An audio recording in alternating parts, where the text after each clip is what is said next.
Hello students, welcome to the marathon session of Manu Law Classes. अभी students आपका exam होने वाला है जल्दी ही, तो इसी के लिए मैं कुछ आपके लिए इम्पॉर्टेंट टॉपिक्स लेकर के आया हूँ. इम्पॉर्टेंट ना कह करके मैं कहूँ कि वेरी इम्पॉर्टेंट टॉपिक्स.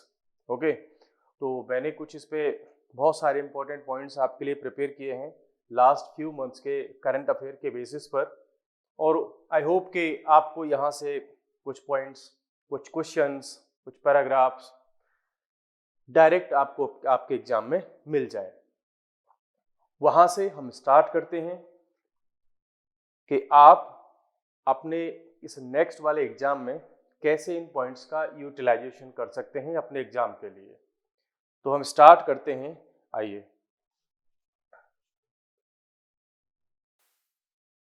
ये हमारे पास एक करंट का टॉपिक है, that is Henley passport index. Okay, यहाँ से भी क्वेश्चन आने के चांसेस हैं, तो इसके कुछ पॉइंट्स मैंने आपके लिए प्रिपेयर किए हैं. आई होप आपको यहाँ से कुछ जो है इंपॉर्टेंट पॉइंट्स मिल जाएंगे और आप अपने एग्जाम में उनको यूटिलाइज कर पाओगे. देखो, हेनले पासपोर्ट इंडेक्स 2023 की यहाँ पे बात हो रही है.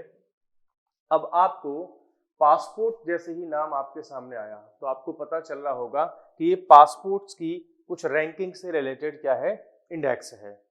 इसमें होता क्या है कि वर्ल्ड के जितने कंट्रीज हैं, मोस्ट ऑफ द कंट्रीज की एक उनके जो पासपोर्ट्स हैं उनकी रैंकिंग प्रिपेयर की जाती है कि किस कंट्री का पासपोर्ट ज़्यादा स्ट्रॉन्ग है.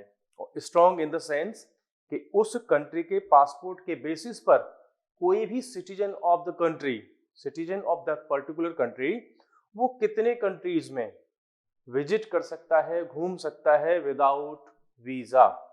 ठीक, जैसे मैं आपके लिए एक एग्जाम्पल की बात करूं तो जापान की हम बात कर सकते हैं. जापान के लोगों को काफ़ी डिसिप्लिन माना जाता है. वो दूसरे कंट्री में जाने के बाद उनके लिए कोई ऐसी प्रॉब्लम क्रिएट्स नहीं करते. ठीक है, उनका प्रॉब्लम क्रिएट करने का कोई ऐसा इंटेंशन नहीं होता. मीन्स जब वो अगर जापान से कोई व्यक्ति इंडिया आए या यूएसए आए तो वहाँ जाकर के आपने नहीं सुना होगा कि जापान से कोई व्यक्ति गया और वहाँ जाकर के बॉम्ब ब्लास्ट उसने कर दिया या कोई टेररिस्ट एक्टिविटीज़ में वो इन्वॉल्व रहा. तो ऐसे और भी बहुत सारे पॉइंट्स होते हैं जिनके बेसिस पर ये पासपोर्ट इंडेक्स को प्रिपेयर किया जाता है. सबसे पहले हम देखते हैं कि इस पासपोर्ट इंडेक्स को इशू कौन करता है, पब्लिश कौन करता है. तो इसको पब्लिश करता है हेनले एंड पार्टनर्स. ठीक है, ये क्या है, एक global citizenship and residence advisory firm है. ठीक है, ये क्या करती है, कुछ सर्वेज करती है ये फर्म, जिसके अकॉर्डिंग ये देखते हैं कि किस कंट्री की सिटीजनशिप बेहतर है और किस नेशन में रेजिडेंस बनाना अच्छा रहेगा. तो उससे रिलेटेड एडवाइजरी पर ये काम करती है. ये कोई गवर्नमेंट एजेंसी नहीं है. देखो, एग्जाम्स में आपको कई बार इस तरीके से क्वेश्चन वो फ्रेम कर देता है कि ये एजेंसी, ये ऑर्गेनाइजेशन किस गवर्नमेंट की है या इसका जो है कौन सी नोडल मिनिस्ट्री इसके ऊपर काम करती है. तो ऐसे कई सारे क्वेश्चंस कई बार फ्रेम हो जाते हैं. तो ये कोई पब्लिक एंटरप्राइज नहीं है, पब्लिक जो है ऑर्गेनाइजेशन नहीं है, ये प्राइवेट और नॉट फॉर प्रॉफिट टाइप की एक ऑर्गेनाइजेशन है.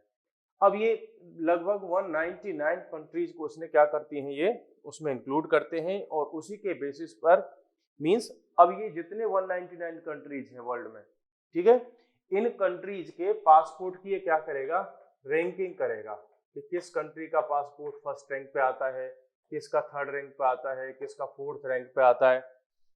तो उसी के बेसिस पर क्या होता है, फिर डिसाइड होता है कि कौन से कंट्री का पासपोर्ट बेहतर है. और 227 जो डिफरेंट ट्रैवल डेस्टिनेशंस हैं उनके रिगार्डिंग में भी उन पॉइंट्स को भी लेते हुए इन्होंने क्या किया है, ये इंडेक्स को रिलीज किया है. ठीक है, इंडिया हैज क्लाइम्ड. अब हमारे लिए कुछ इंपॉर्टेंट हो जाता है. वो इंपॉर्टेंट क्या हो जाता है कि इंडिया की क्या सिचुएशन है. भाई देखो, हम एक इंडिया में एग्जाम दे रहे हैं तो हमारे लिए इंपॉर्टेंट हो जाएगा कि इंडिया में ऐसा क्या हुआ, इंडिया के रेफरेंस में क्या हुआ इस इंडेक्स में. तो इंडिया के रेफरेंस में ये हुआ कि इंडिया को इस बार 80 जो है रैंक मिली, जबकि लास्ट ईयर कितनी थी, 87 थी. इट मींस हमको लगभग 7 रैंक, एग्जैक्टली हम बात करें तो 7 पॉइंट्स का हमको क्या मिला है, इसमें माइलेज मिला है, हमने इंक्रीज किया है अपनी पोजीशन को। तो इस बार इसकी रैंक कितनी है इंडिया की, तो वो है 80th रैंक। ठीक है, अब एक नई घटना और हुई, और वो इवेंट क्या है, वो इवेंट है सिंगापुर। मींस अब तक का इशू क्या रहा, अब तक जब भी ये इंडेक्स जो है पब्लिश की जाती थी तो इसमें हमेशा most of the times Japan top करता था, जापान का जो पासपोर्ट है वो नंबर 1 पे आता था। लेकिन इस बार ऐसा कुछ डिफरेंट हुआ है, और उसका नाम क्या है, सिंगापुर, कि इस बार जो फर्स्ट रैंक आई है पासपोर्ट में, तो इस इंडेक्स में टॉप कर दिया किसने, सिंगापुर ने। ठीक है, और इसमें मेन क्या है, जो जो पॉइंट जिसके बेसिस पर ये डिसाइड होता है कि कौन सा वीजा ज़्यादा स्ट्रांग है, कौन सा नहीं है, तो उसका मेन बेसिस होता है कि कितने कंट्रीज के द्वारा, how many countries allow the citizen of a particular country with that passport to migrate और to visit a nation without visa. तो विदाउट वीजा जब अराइवल की बात होती है तो उसके बेसिस पर डिसाइड होता है कि उस कंट्री का जो पासपोर्ट है कितना स्ट्रांग है। फॉर एग्जांपल, आप सोचिए यदि अफगानिस्तान से कोई व्यक्ति इंडिया में आना चाहता है, वो भी बिना वीजा के, तो क्या सोच पाओगे आप, गवर्नमेंट ऑफ इंडिया आने देगी, नहीं आने देगी।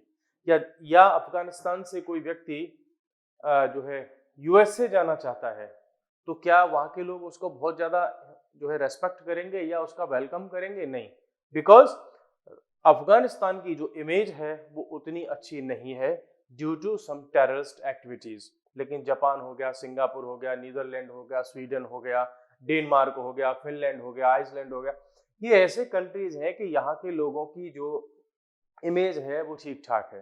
तो उसके बेसिस पर हम कह सकते हैं कि ये जो सिंगापुर का जो पासपोर्ट है, इसके जो सिटीजनशिप हैं, सॉरी सिटीजन्स हैं सिंगापुर के, और उनके पास यदि पासपोर्ट है तो विदाउट वीजा वो 192 कंट्रीज में क्या कर सकते हैं, घूम सकते हैं, वहां पर एंट्री ले सकते हैं, वो भी कैसे, विदाउट वीजा।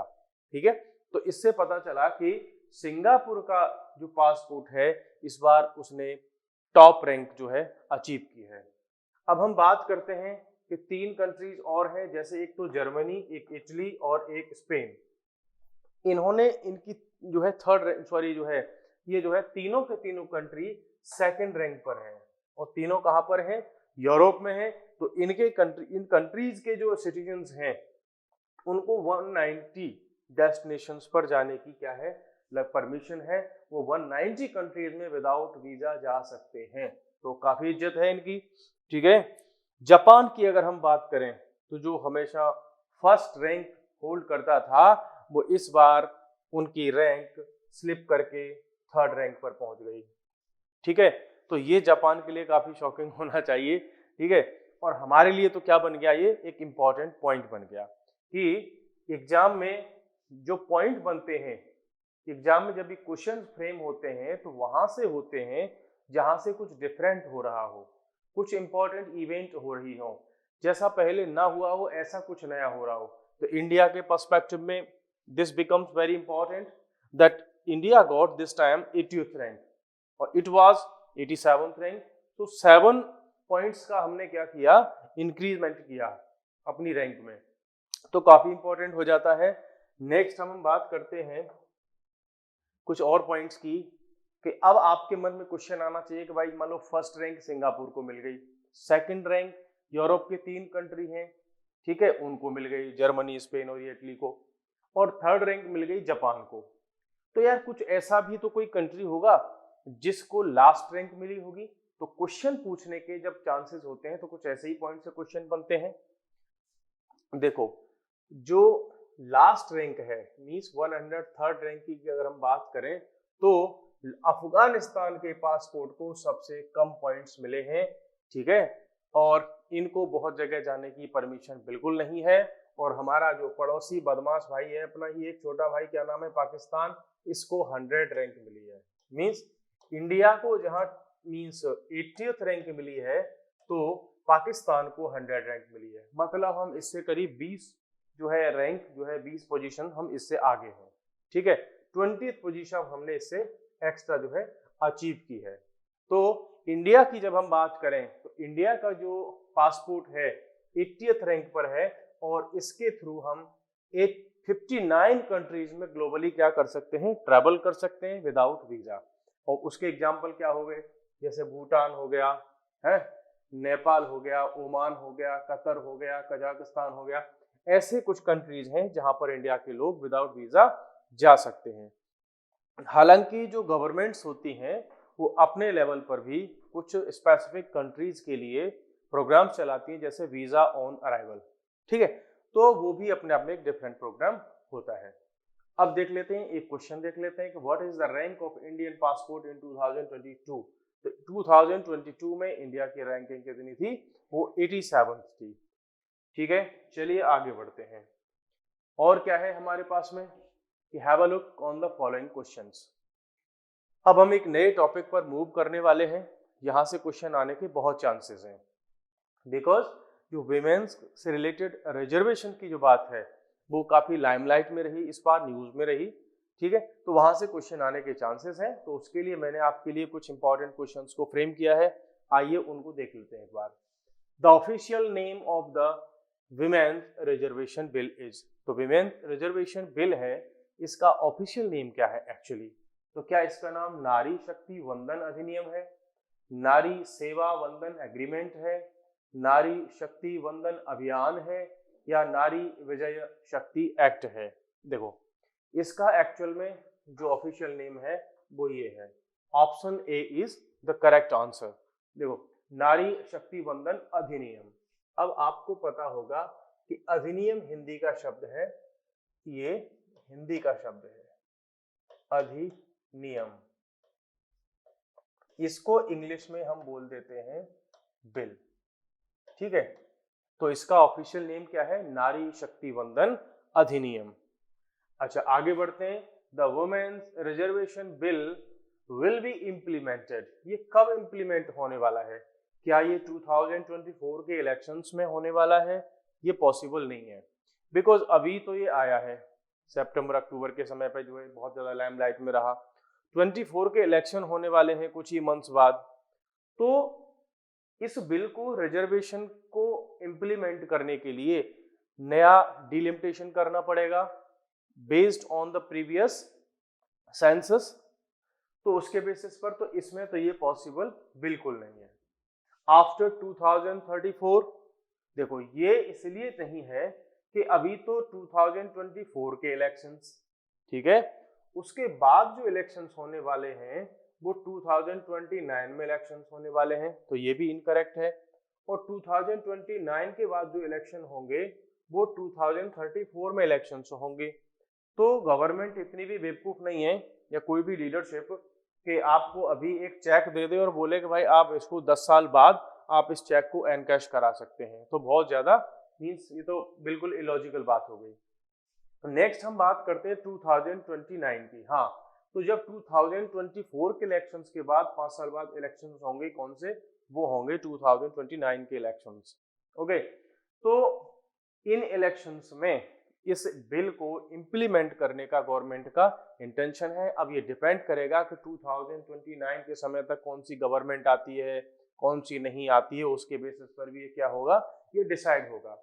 अब बचा हमारे पास में ऑप्शन 2032। तो आप देखिए 2032 अगर हम 5 ईयर का जो गैप लेकर के चलते हैं इलेक्शंस में, तो ये 32 वाला जो है ऑप्शन कहीं भी फिट नहीं बैठ रहा, because I hope that you all of you are aware about the 5 year gap for general elections, okay, कि 5 साल का गैप होता है जनरल इलेक्शंस में, तो वो उसमें कहीं भी फिट नहीं बैठ रहा, that's why the option D is totally incorrect. Next हम आते हैं, एक पॉइंट और है, the proposed reservation percentage for women in the women's reservation bill. ये कितने परसेंट का इसमें रिजर्वेशन रहने वाला है, ठीक है, कितने परसेंट होने वाला है। तो देखो 25% बिल्कुल नहीं है, 50% नहीं है, 75% दे ही नहीं सकते, तो इसका एक हमारे पास करेक्ट आंसर क्या है, वो करेक्ट आंसर है 33%। तो इस बिल से जो रिजर्वेशन हो रहा है वो कितना हो रहा है, 33% रिजर्वेशन हो रहा है। इसी को यदि हम फ्रैक्शन की फॉर्म में कहें तो कह सकते हैं 1/3 reservation, 1/3 seats in the legislative assemblies of the states and Lok Sabha and legislative assembly of National Capital Territory of Delhi, उसमें 1/3 seats will be reserved for women। Next point पर हम आते हैं, एक क्वेश्चन और है फिर से आपके लिए कि first time the women's reservation bill was introduced in the Indian parliament. ठीक है, इसका मोस्टली करेक्ट आंसर 1996 आता है। इसमें भी कुछ पॉइंट्स थे कि जब एस.डी. देवगौड़ा साहब की गवर्नमेंट थी तब उसमें क्या था, फिर जो है अटल बिहारी वाजपेयी साहब की गवर्नमेंट थी उस समय इसको किया गया। तो बेसिकली इसमें 1996 हम देख सकते हैं। ठीक है, क्योंकि बिकॉज जब हम बात करते हैं कि पार्लियामेंट में जो है इसको प्रोड्यूस करना, और वो भी फिर डिपेंड इस बात की बात है कि ये लोकसभा में रिजर्वेशन की बात थी या लोकल गवर्नमेंट्स जो है, मींस जैसे अर्बन लोकल गवर्नमेंट्स और रूरल लोकल गवर्नमेंट्स, उनमें रिजर्वेशन की बात थी, तो उसके बेसिस पर भी कुछ पॉइंट्स होते हैं। तो हम आते हैं नेक्स्ट पॉइंट पर, seats reserve for women under the women reservation bill. ये लगभग कितनी रहने वाली है, तो ये 181 रहने वाली है। ठीक है, बिकॉज जब हम इसका टोटल का हम निकालेंगे 150 का 1/3 लगभग करेंगे तो राउंड अबाउट में जो फिगर आएगा वो 181 का आएगा। ठीक है, अगर ऐसा क्वेश्चन भी वो कई बार बना देता है तो देखो इस सीट्स के रिजर्वेशन के लिए अगर परसेंटेज में क्वेश्चन आता है तो 33%, फ्रैक्शन में आता है तो 1/3 और नंबर्स में आता है तो 181। अगर वहां ऑप्शन में 181 ना हो और अराउंड में 182 हो और उसके अलावा ऐसे कुछ और ऑप्शंस हों तो फिर 182 ही करेक्ट हम मानेंगे, क्योंकि जो उसके राउंड अबाउट में उसके सबसे नजदीक जो फिगर होगा, सबसे नियरेस्ट जो फिगर होगा, नंबर होगा, that will be the correct answer. Women's reservation bill does not reserve the seats for women in, कहां वो सीट्स को रिजर्व नहीं करता। ठीक है, देखो कई बार क्या होता है कि आप एग्जाम हॉल में जाने के बाद ये भूल जाते हैं कि वहां पर डज नॉट पूछा है, करेक्ट पूछा है या इनकरेक्ट पूछा है। तो वहां जब आप हरी में होते हैं, जल्दी में होते हैं, तो जो क्वेश्चन आपको आता भी है उसको भी गलत करके चले आते हैं। तो इसलिए आपको क्या करना है, पेशेंस रखना है और बहुत ज्यादा जल्दबाजी आपको नहीं करनी है।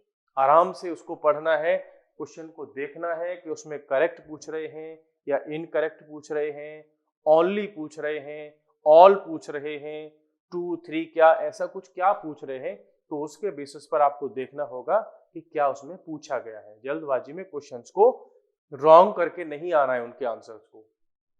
तो ये बिल कहां पर सीट्स को रिजर्वेशन नहीं करता है, देखो लोकसभा में करता है क्या ये, यस करता है, क्योंकि मैं अभी आपने बताया कि लोकसभा में भी ये सीट्स को रिजर्व करता है। स्टेट्स की लेजिस्लेटिव असेंबलीज हैं उनमें करता है, और जो नेशनल कैपिटल टेरिटरी है दिल्ली, उसकी लेजिस्लेटिव असेंबली में भी क्या करता है, ये सीट्स को रिजर्व करता है। ओके, क्या ये राज्यसभा में सीट्स को रिजर्व करता है, नहीं, राज्यसभा में ये सीट्स को रिजर्व नहीं करता। आप कैसे लर्न कर सकते हैं इस बात को कि इस बिल के द्वारा जो सीट्स का रिजर्वेशन है वो डायरेक्ट इलेक्टेड जो पोस्ट हैं, डायरेक्टली इलेक्टेड जो सीट्स हैं उनको रिजर्व करने की इसमें बात हो रही है। तो you already know that Rajya Sabha में जो इलेक्शन होते हैं that is not direct elections. तो राज्यसभा में जो एमपीज आते हैं, member of parliament, member of Rajya Sabha are elected indirectly. ठीक है, तो वो स्टेट से इनडायरेक्टली इलेक्ट होकर के आते हैं, इसलिए इसमें तो रिजर्वेशन का कोई मतलब नहीं है। क्या स्टेट की लेजिस्लेटिव असेंबली में सीट्स को रिजर्व करता है, यस करता है। पंचायती राज इंस्टीट्यूशंस में ये सीट्स को रिजर्व करता है क्या, बिल्कुल नहीं करता। तो एक्चुअल में हमारे पास कौन कौन से ऑप्शन हो गए, 2 ऑप्शन इसमें हमारे पास क्या है, करेक्ट है। ये आपको बताने के लिए क्वेश्चन फ्रेम किया था कि आप इस पर पॉइंट आउट कर सकें कि क्वेश्चन देखो कहाँ कहाँ आपको कैसे कैसे क्वेश्चन को डील करना पड़ सकता है। ठीक है, तो राज्यसभा पंचायती राज इंस्टीट्यूशंस में ये क्या नहीं करता, सीट्स का रिजर्वेशन नहीं करता। देखो पंचायती राज इंस्टीट्यूशंस में क्यों नहीं करता? बिकॉज पंचायती राज इंस्टीट्यूशंस में सीट्स का रिजर्वेशन ऑलरेडी किया जा चुका है। ठीक है, आपको पता ही होगा कि जो पंचायती राज इंस्टीट्यूशंस में जब सीट्स रिजर्व हुई थी तो उसके लिए पहले से ही जो है कॉन्स्टिट्यूशन में अमेंडमेंट वगैरह हो चुके हैं। अब हम आते हैं इसके मेन पॉइंट्स पर। काफी चीजें हम यहाँ डिस्कस कर चुके हैं भी क्वेश्चंस के बेसिस पर। और क्या इंपॉर्टेंट पॉइंट हो जाता है इस बिल के बारे में कि ये कॉन्स्टिट्यूशन में 106th अमेंडमेंट करता है। ठीक है, कौन सा एक्ट है ये? 106। ये आप लर्न कर लीजिए, दिमाग में सेट कर लीजिए माइंड में कि इस नंबर को हो सकता है वो आपसे पूछ ले कि कौन सा कॉन्स्टिट्यूशन का ये अमेंडमेंट नंबर है। तो ये है 106 और इसका काम है 1/3 सीट्स को रिजर्वेशन जो है रिजर्व करना वुमेन के लिए। और कहाँ कहाँ करेगा?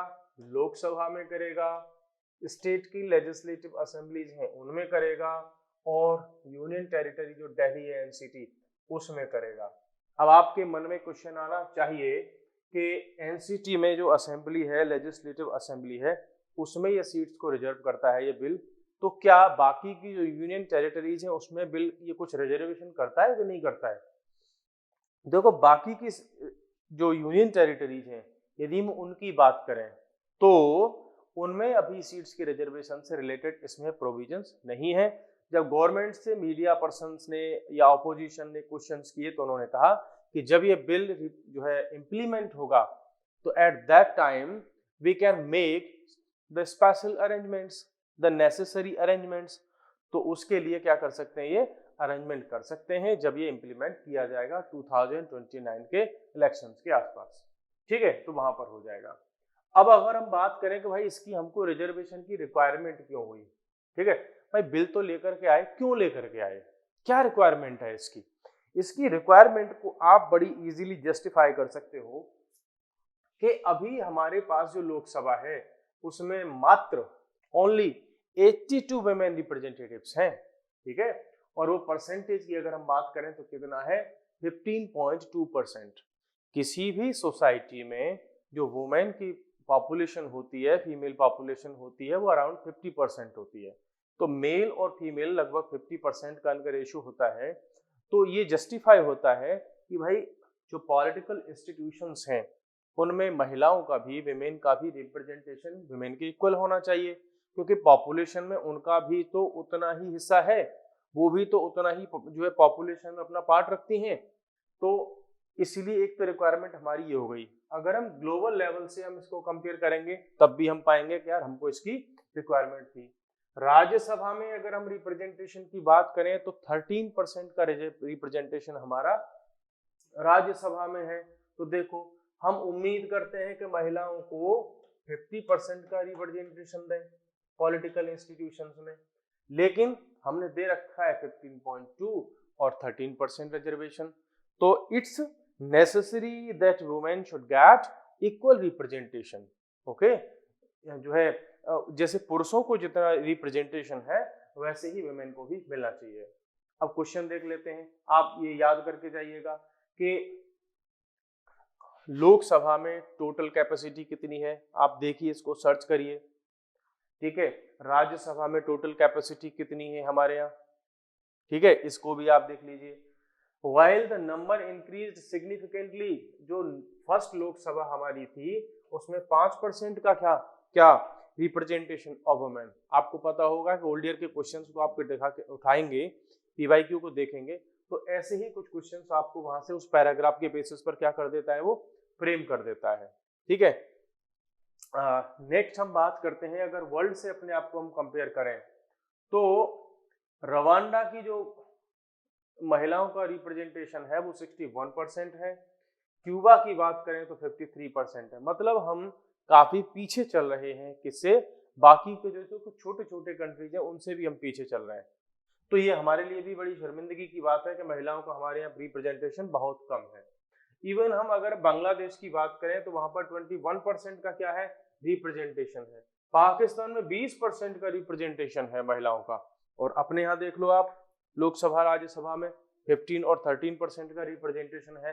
तो ग्लोबल लेवल पर भी हमारे लिए नेसेसरी हो जाता है कि हम जहां एक तरफ तो चाह रहे हैं कि इंडिया एक ग्लोबल पावर बनेगा, इंडिया विश्व गुरु बनने की जो है डिजायर रखता है, एस्पिरेशंस रखता है, तो हमारे पास में ये पॉइंट भी तो हम बार बार देखा जाएगा कि आपके खुद के देश में महिलाओं की क्या स्थिति है, आपके खुद की कंट्री में महिलाओं का पॉलिटिकल रिप्रेजेंटेशन कितना है, तो ये भी तो देखा जाएगा ना। ठीक, अब हम बात करते हैं, थोड़ा सा आगे चलते हैं। तो हमारे पास बैकग्राउंड की अगर हम बात करें तो प्राइम मिनिस्टर अटल बिहारी वाजपेयी जी के समय पर यह बिल एक बार जो है पेश हुआ था। ये इतना इंपॉर्टेंट नहीं है, ये पॉलिटिकल के कौन क्या था ये सब, ये इतना इंपॉर्टेंट नहीं रह जाता, लेकिन ये इंपॉर्टेंट हो जाता है कि महिलाओं के लिए जो रिप्रेजेंटेशन है, ठीक है, वो रिप्रेजेंटेशन कितना हो जाता है, वो रिप्रेजेंटेशन हो जाता है हमारे पास। देखो, जब हम बात करते हैं 72nd and 73rd constitution amendment की, तो वहां पर हम ऑलरेडी महिलाओं को रिप्रेजेंटेशन दे चुके हैं, रिजर्वेशन दे चुके हैं, और इसकी ईयर कौन सी थी, 1992 और 1993। तो इस टर्म पॉइंट्स को आप एक्सपेक्ट कर सकते हैं आप अपने एग्जाम में कि ऐसा कुछ वो पूछ ले, ठीक है।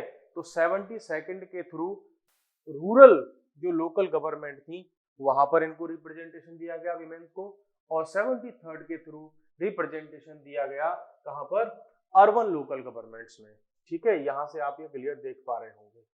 तो 73 से इसमें मिला और 72 से मिला इनको रूरल लोकल गवर्नमेंट्स में। तो ये काफी इंपॉर्टेंट पॉइंट आपके सामने आ चुके हैं, इनको ध्यान में रखिएगा आप। तो रूरल और अर्बन में देखो, जो 1/3 सीट्स वहां पर क्या कर दी गई है, रिजर्व कर दी गई है। अब वो ऑल सीट्स को भी रिजर्व किया गया है, और जो चेयरपर्सन होते हैं उनकी सीट्स को भी क्या किया गया है, रिजर्व किया गया है। चलिए आगे बढ़ते हैं। की पॉइंट्स ऑफ द बिल, जो इंपॉर्टेंट पॉइंट्स हैं इस बिल के वो क्या क्या हैं, आइए इनको हम देख लेते हैं। बिल को प्रेजेंट किया गया था अर्जुन राम मेघवाल जी हैं, और ये कौन है, ये लॉ मिनिस्टर थे उस समय, ठीक है।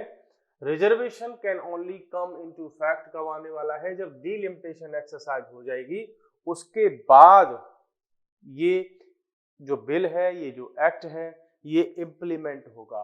मींस अभी जो हमने क्वेश्चन आंसर की फॉर्मेट में जब देखा था, तो और ये इफेक्टिव नहीं होने वाला है 2024 के इलेक्शंस में। और अभी अगर हम बात करें डिलिमिटेशन एक्सरसाइज की, तो डिलिमिटेशन एक्सरसाइज अभी 2001 के सेंसस के बेसिस पर हुई थी, तो अभी उसी के बेसिस पर हमारे यहाँ सीट्स का अलॉटमेंट चल रहा है। जो कॉन्स्टिट्यूएंसीज डिफाइन होती हैं, कॉन्स्टिट्यूएंसीज जो डिफाइन होती हैं, वो अभी तक जो पॉपुलेशन है वो 2001 की पॉपुलेशन के बेसिस पर क्या होती है, डिफाइन होती है। अब आप समझ रहे होंगे कि पॉपुलेशन का कॉन्स्टिट्यूएंसी से क्या जो है रिलेशन है। देखो, जनरली 10 लाख की पॉपुलेशन पर, 1 मिलियन की पॉपुलेशन पर एक एमएलए या एक एमपी क्या होता है, इलेक्ट होता है। तो अब आपको क्या लगता है कि 2001 के बाद पॉपुलेशन इंक्रीज नहीं हुई है, इंक्रीज हुई है, बहुत ज्यादा इंक्रीज हुई है, लेकिन हमने सीट्स को अभी उतना ही रखा हुआ है। इट मींस एक एमएलए या एक एमपी क्या अब केवल 10 लाख की पॉपुलेशन को रिप्रेजेंट कर रहा होगा, नहीं, वो बहुत ज्यादा को कर रहे हैं, ठीक है। तो इसीलिए अभी पार्लियामेंट की नई बिल्डिंग भी बनाई गई है, उसमें सीट्स की कैपेसिटी को भी बढ़ाया गया है कि ज्यादा एमपीज वहां पर बैठ सकें, ठीक है। तो इसका मतलब सीट्स को फिर से एडजस्ट किया जाएगा। अब जो नेक्स्ट डिलिमिटेशन है वो 2026 के आसपास में, मींस 2026 तक तो अभी नहीं होने वाला है, बिकॉज ऐसा कुछ पहले से प्रोविजन है कि अभी हम देखो, इसका एक कारण है कि यदि जनसंख्या बढ़ती जाए और हम जल्दी जल्दी सीट्स को बढ़ाते जाएं, तो इसका मतलब ये हुआ कि हम जनसंख्या की जो वृद्धि है, जो पॉपुलेशन का इंक्रीमेंट है, उसको हम रोकने का कुछ भी एफर्ट नहीं कर रहे। तो मेन एफर्ट हमारा ये होना चाहिए कि पॉपुलेशन का जो इंक्रीमेंट हो रहा है उसको हम कंट्रोल करें, उस पर काम करें। ऐसा नहीं कि पॉपुलेशन बढ़ रही है और फटाफट सीट्स बढ़ाते चले जाओ, नहीं, पॉपुलेशन को कंट्रोल करने पर भी हमको काम करना होगा। तो अभी तक जो सीट्स जो है अलॉटमेंट है वो 2026 तक के लिए क्या है, फिक्स है, अभी इससे पहले नहीं किया जा सकता। और वुमेन का जो कोटा है वो स्टार्टिंग में 15 ईयर्स के लिए रहने वाला है। हालांकि जब नीड होगी तो इस कोटा को आगे भी क्या कर दिया जाएगा, इंक्रीज कर दिया जाएगा, बढ़ा दिया जाएगा। अब ये क्या है, रिजर्वेशन। तो रिजर्वेशन शब्द सुनते ही आपके मन में क्लियर हो जाएगा कि अब एक बार यदि कोई रिजर्वेशन इंडिया में आ गया तो हटने का तो उसका नाम फिर होता ही नहीं है। ठीक है, तो ये रिजर्वेशन तो फिर लंबा ही चलने वाला है। और इसकी possibility of extending its duration है कि नहीं है, बिल्कुल है। इसको आगे फिर से बढ़ा दिया जाएगा और ये राज्यसभा में या स्टेट की जो लेजिस्लेटिव काउंसिल्स हैं उनमें ये एप्लीकेबल नहीं है। अब देखो आपको एक क्वेश्चन यहाँ से फ्रेम हो सकता है, स्टेट की लेजिस्लेटिव काउंसिल्स में सीट्स को रिजर्वेशन नहीं किया गया है, वुमेन के लिए सीट्स को रिजर्व नहीं किया गया है। ठीक है, तो अब आपको लग रहा होगा कि ये लेजिस्लेटिव काउंसिल्स, तो देखो ये सारे स्टेट्स में नहीं है, अभी 6 स्टेट्स में है। सॉरी, अभी कितने स्टेट्स में है, ये 6 स्टेट्स में है। मैंने उस दिन क्लास में भी बताया था कि 6 स्टेट्स में ही अभी तक क्या है, ये जो है लेजिस्लेटिव काउंसिल्स हैं। जैसे आपका उत्तर प्रदेश हो गया, कर्नाटक हो गया, महाराष्ट्र हो गया, है ना, तेलंगाना हो गया, आंध्र प्रदेश हो गया। इन स्टेट्स में अभी तक क्या है, देखो पहले जम्मू कश्मीर में भी हुआ करती थी, लेकिन जम्मू कश्मीर क्या बन गया, यूनियन टेरिटरी बन गया, तो वहां पर लेजिस्लेटिव काउंसिल अभी नहीं है। तो ऐसे क्वेश्चंस कई बार उसके आसपास से फ्रेम कर दिए जाते हैं। नेक्स्ट हम बात करते हैं कि इस बिल के द्वारा, ये बहुत इंपॉर्टेंट हो जाता है ये वाला पॉइंट, कि आप खुद सोचिए कि हमने कॉन्स्टिट्यूशन को अमेंड कर दिया, उसमें चेंज कर दिया। तो कॉन्स्टिट्यूशन को यदि हमने चेंज किया है तो या तो उसमें हमने कुछ ऐड किया होगा और या उसमें से कुछ हमने डिलीट किया होगा। भाई यही तो होता है ना चेंज का मतलब, कि कोई चीज ऑलरेडी है और उसमें हम कुछ चेंज कर रहे हैं। तो चेंज करने का सिंपल मतलब क्या हो सकता है, चेंज करने का सिंपल मतलब है या तो हम उसमें कुछ ऐड कर रहे हैं या हम उसमें कुछ डिलीट कर रहे हैं। ठीक है, चलिए, तो हमने क्या ऐड किया, कुछ न्यू आर्टिकल्स हमने इसमें ऐड किए हैं, आर्टिकल 330A और आर्टिकल 320A। ये दो नए आर्टिकल हमने क्या किए हैं, इस बिल के द्वारा, इस कॉन्स्टिट्यूशन अमेंडमेंट एक्ट के द्वारा अपने कॉन्स्टिट्यूशन में ऐड किए हैं, इंसर्ट किए हैं। ठीक है, अब इसको हम देख लेते हैं कि ये जो दो आर्टिकल्स हैं ये क्या कह रहे हैं। तो आर्टिकल 330 ये कह रहा है कि विमेन्स के लिए रिजर्वेशन होगा 1/3 का, और वो कहां पर, लोकसभा में। तो 330A, article 330A related to the reservation for women in Lok Sabha.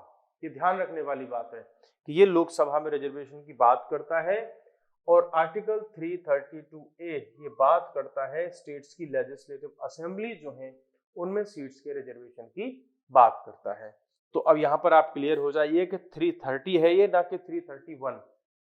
Confuse नहीं होना है कि वहां एग्जाम में आ जाए कि 331A और 331B ऐसा कुछ बना दे, या बना दे कि 331A और 332A। नहीं, यहाँ 330A है, ये आपको माइंड में सेव कर लेना है। आगे बढ़ते हैं,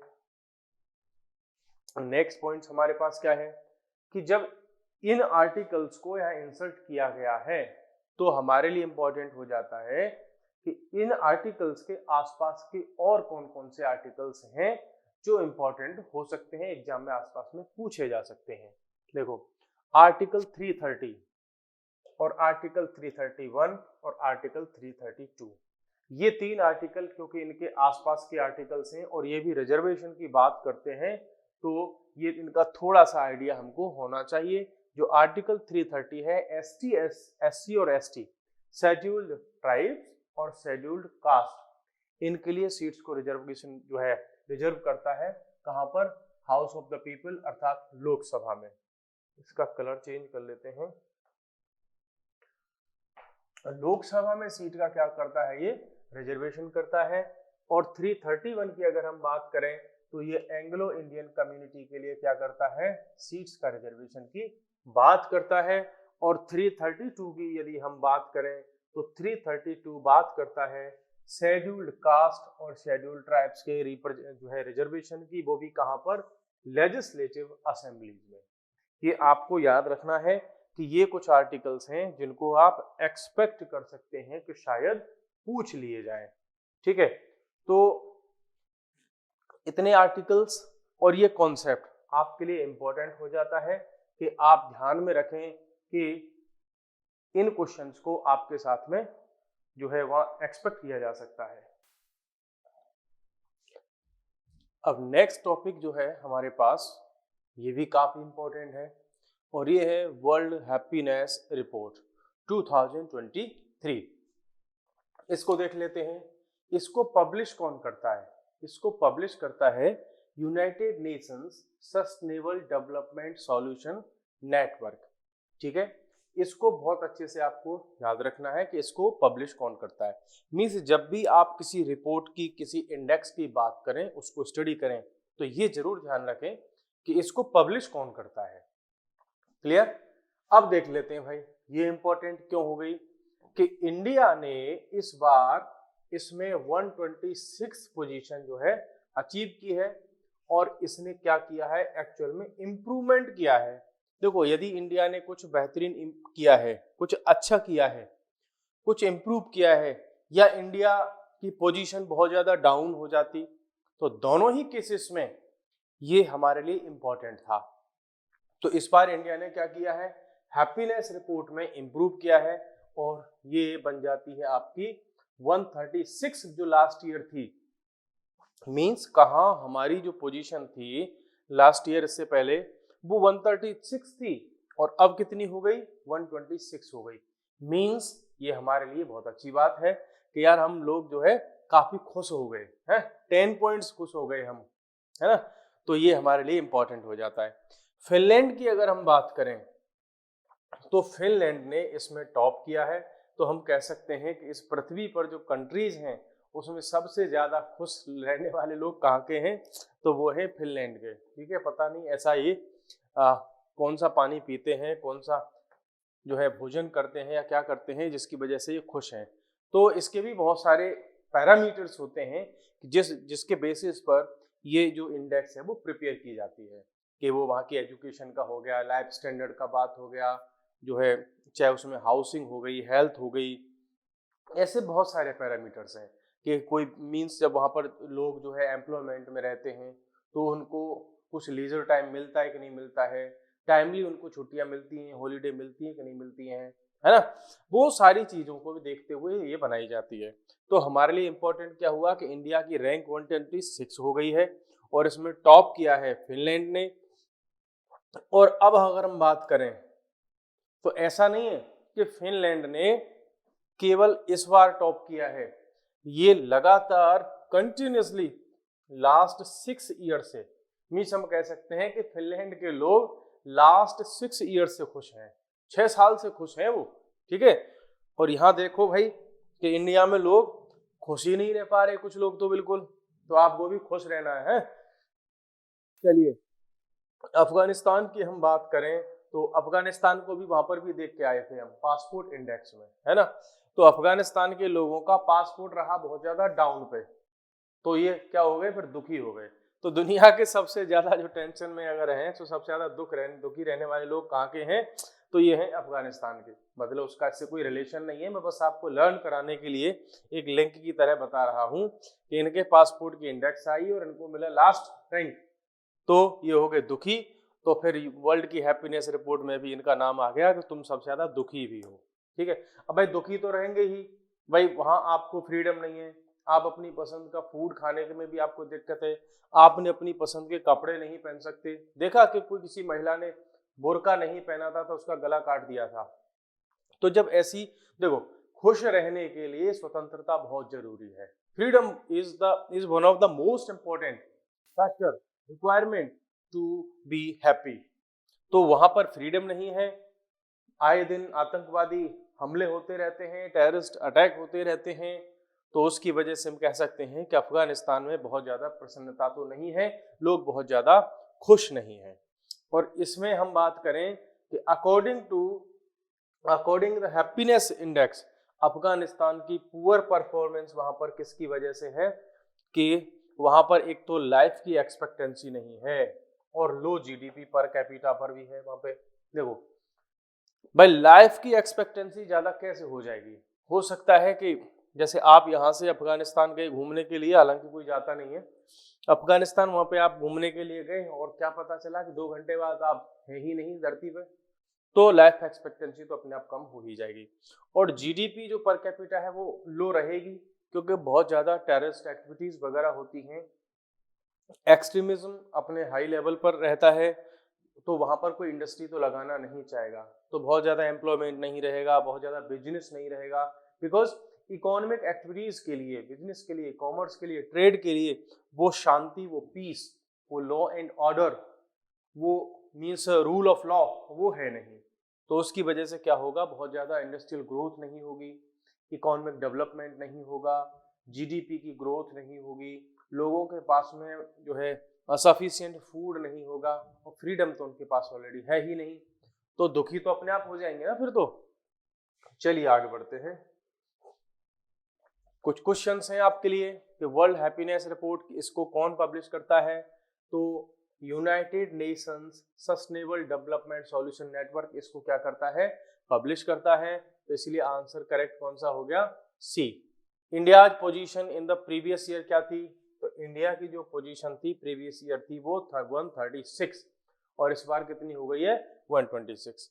the country retains its top rank, world की हैप्पीनेस रिपोर्ट में इन्होंने इस बार भी टॉप रैंक रखा है, और ये पिछले 6 साल से 6 ईयर से इसी पोजीशन पर है। तो ये कौन है, ये है आपका फिनलैंड। बहुत खुश लोग हैं भाई, 6 साल से खुश हैं, इनकी जिंदगी में कोई गम ही नहीं आया है ना। अब आते हैं हम एक नए टॉपिक पर, ये नया टॉपिक क्या है, आप देख पा रहे हैं नेस्ट, ठीक है। अब आपने सुना होगा कि नेस्ट, बचपन में जब हम पढ़ते थे तो नेस्ट का मतलब बताया जाता था घोंसला, है ना, पक्षियों का रहने का जो है उनका हाउस होता है, जो बर्ड्स का हाउस होता है उसको नेस्ट बोलते हैं या घोंसला बोलते हैं। तो ऐसा नहीं है कि ये पक्षियों के लिए कोई योजना चली है, देखो इंसान भी कहाँ रहते हैं, घर में, तो हम कह सकते हैं कि इंसान का भी अपना एक घोंसला है, अपना एक नेस्ट है, ठीक है।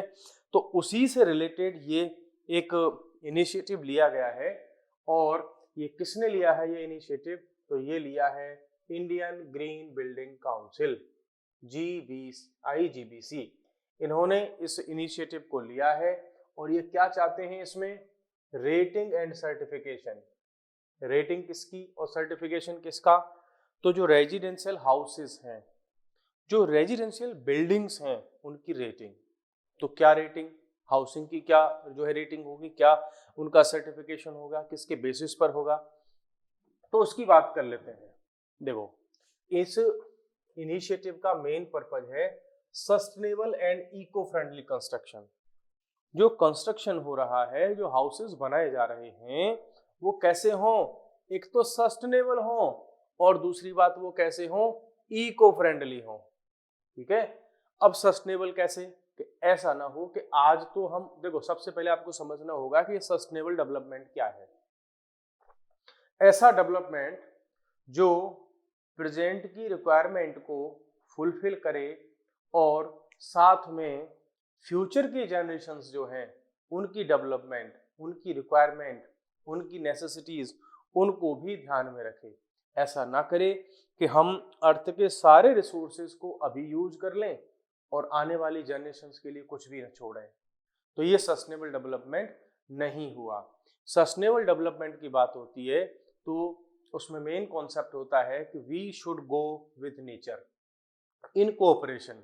तो सस्टेनेबल डेवलपमेंट में कॉन्सेप्ट किसका है कि the human should go towards development in cooperation with nature. और उसके अगेंस्ट का जो कॉन्सेप्ट है वो आ जाता है एक्सप्लॉइटेशन का, मींस हम नेचर को एक्सप्लॉइट करने की बजाय उसके साथ कोऑपरेट करें। जैसे मैं अगर आपके साथ में एक एग्जांपल देता हूं कि हम कहीं भी बाहर जो है आउटिंग पर जाते हैं, कुछ खाना वाना खाने जाते हैं, तो आजकल हमने एक चलन देखा है कि वहां पर जो है हैंड्स को जो है पोंछने के लिए, साफ करने के लिए, क्लीन करने के लिए टिश्यू पेपर वगैरह जो है यूज होने लगा है, ठीक है। अब वो पेपर भी तो कहीं से बन रहा होगा, है ना, तो वो क्या है, जबकि उससे पहले नॉर्मल क्या था कि पानी से हाथ को धो लेते थे, लेकिन अब हम किससे क्या कर रहे हैं, एक पेपर का टुकड़ा होता है उसे हम पोंछ लेते हैं हाथों को, तो पेपर भी तो पेड़ों से ही बनता है।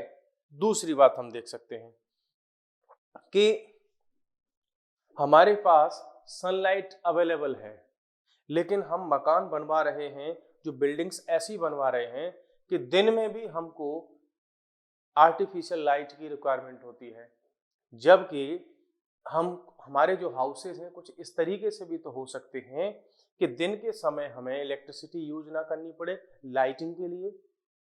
तो दूसरी बात, हम हाउसेस में प्रॉपर वेंटिलेशन रखें तो उससे घर के अंदर का, मकान के अंदर का जो टेम्परेचर है वो थोड़ा कम रहेगा, कि एक तरफ से एयर आए और दूसरी तरफ से वो जो है बाहर निकल जाए। ये भी क्या हुआ कि हम नेचर के साथ चल रहे हैं, अदरवाइज अगर वेंटिलेशन नहीं होगा तो हाउस का टेम्परेचर ज्यादा रहेगा। एक एग्जांपल और ले लेते हैं कि सपोज करो कि आपका घर है, ठीक है, आपका कोई एक मकान है और उसमें आपने उसके आउटर वाली सरफेस पर ब्लैक कलर कर रखा है, तो इससे होगा क्या, इससे ये होगा कि जो सन की रेज हैं वो हाउस तक आएंगी, ठीक है, हाउस तक आएंगी और हाउस उनको क्या कर लेगा, एब्जॉर्ब कर लेगा।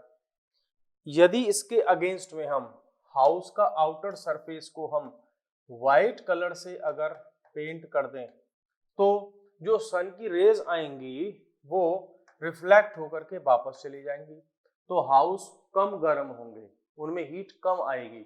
तो ये भी तो हम कर सकते हैं। तो एक से अगर 1 डिग्री का टेम्परेचर का भी डिफरेंस हमने क्रिएट कर लिया इस कलर की वजह से, तो फिर से हमने नेचर को क्या किया, सपोर्ट किया, तो ग्लोबल वार्मिंग कम होगी, है ना, क्योंकि वो रेज वापस चली जा रही है। तो ये सारे के सारे प्लस बिल्डिंग जब आपकी ऑलरेडी 1 डिग्री का टेम्परेचर डिफरेंस आपने क्रिएट कर लिया ड्यू टू कलर जो है coating outer side of the house, तो वहाँ क्या होगा, आपको अपने एयर कंडीशनर का टेम्परेचर भी तो आप वहां पर 1 डिग्री एडजस्ट कर सकते हो, तो इलेक्ट्रिसिटी कम कंज्यूम होगी। तो ये सारा का सारा कॉन्सेप्ट है आपका सस्टेनेबल डेवलपमेंट का। अब बात करते हैं कि इन्होंने जो इनिशिएटिव लिया है वो एक्चुअली हाउस ओनर और रेजिडेंशियल सेक्टर के लिए है, ये कॉमर्शियल सेक्टर के लिए नहीं है, बिकॉज नेस्ट मीन्स होता है हाउस ऑफ बर्ड्स, तो यहाँ हाउस की बात हो रही है, रहने के घरों की बात हो रही है, ना कि कॉमर्शियल बिल्डिंग्स की। बात करते हैं इंडियन ग्रीन बिल्डिंग काउंसिल की, बिकॉज इस इनिशिएटिव को लिया किसने है, तो इस इनिशिएटिव को लिया है इंडियन ग्रीन बिल्डिंग काउंसिल ने, जिसका हेडक्वार्टर कहाँ पर है, हैदराबाद में है।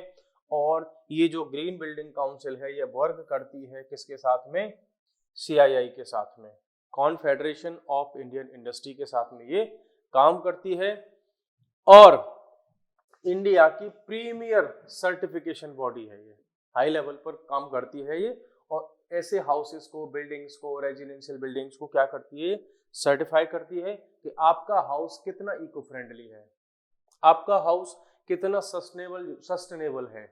मींस जैसे उसमें चाहे आपका अर्थक्वेक्स की बात हो गई, या हीट की बात हो गई, सनलाइट की बात हो गई, कि आपने हो सकता है अपने घर के चारों ओर बहुत अच्छे से प्लांटेशन किया हो, पौधे लगाए हों जो बाद में बड़े होकर के आपको टेम्परेचर में जो है एडजस्टमेंट करेंगे, हेल्प करेंगे। आपने प्रॉपर जो है रूफ टॉप सोलर प्लांट्स लगाए हों कि आपको बाहर से इलेक्ट्रिसिटी कंज्यूम करने की ज़रूरत नहीं होगी।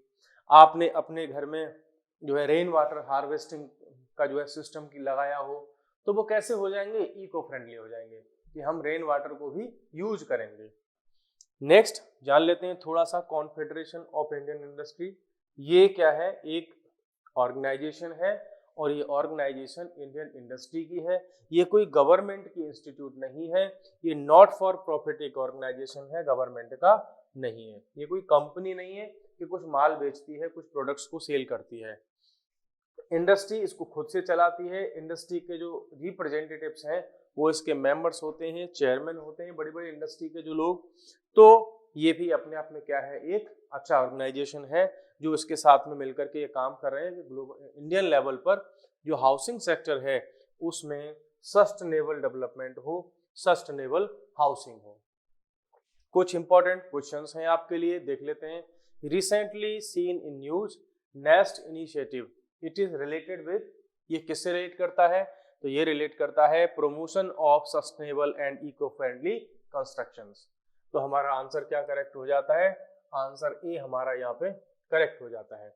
The rescue and rehabilitation of missing children, नहीं, ये इससे मतलब नहीं है। इसके लिए तो गवर्नमेंट ऑफ इंडिया का एक अलग से प्रोजेक्ट चल रहा है और उस प्रोजेक्ट का नाम है मुस्कान। ठीक है, मुस्कान प्रोजेक्ट से अलग से चल रहा है।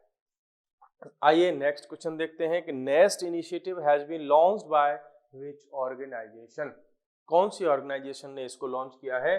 तो इसको लॉन्च किया है नेशनल ग्रीन ट्रिब्यूनल ने, बिल्कुल नहीं, इंडियन ग्रीन बिल्डिंग काउंसिल ने इसको क्या किया है? लॉन्च किया है। एक क्वेश्चन ये भी बन गया। और इस आईजीबीसी का headquarter, Indian green building council का हेडक्वार्टर कहाँ पे है? ये है आपका हैदराबाद में।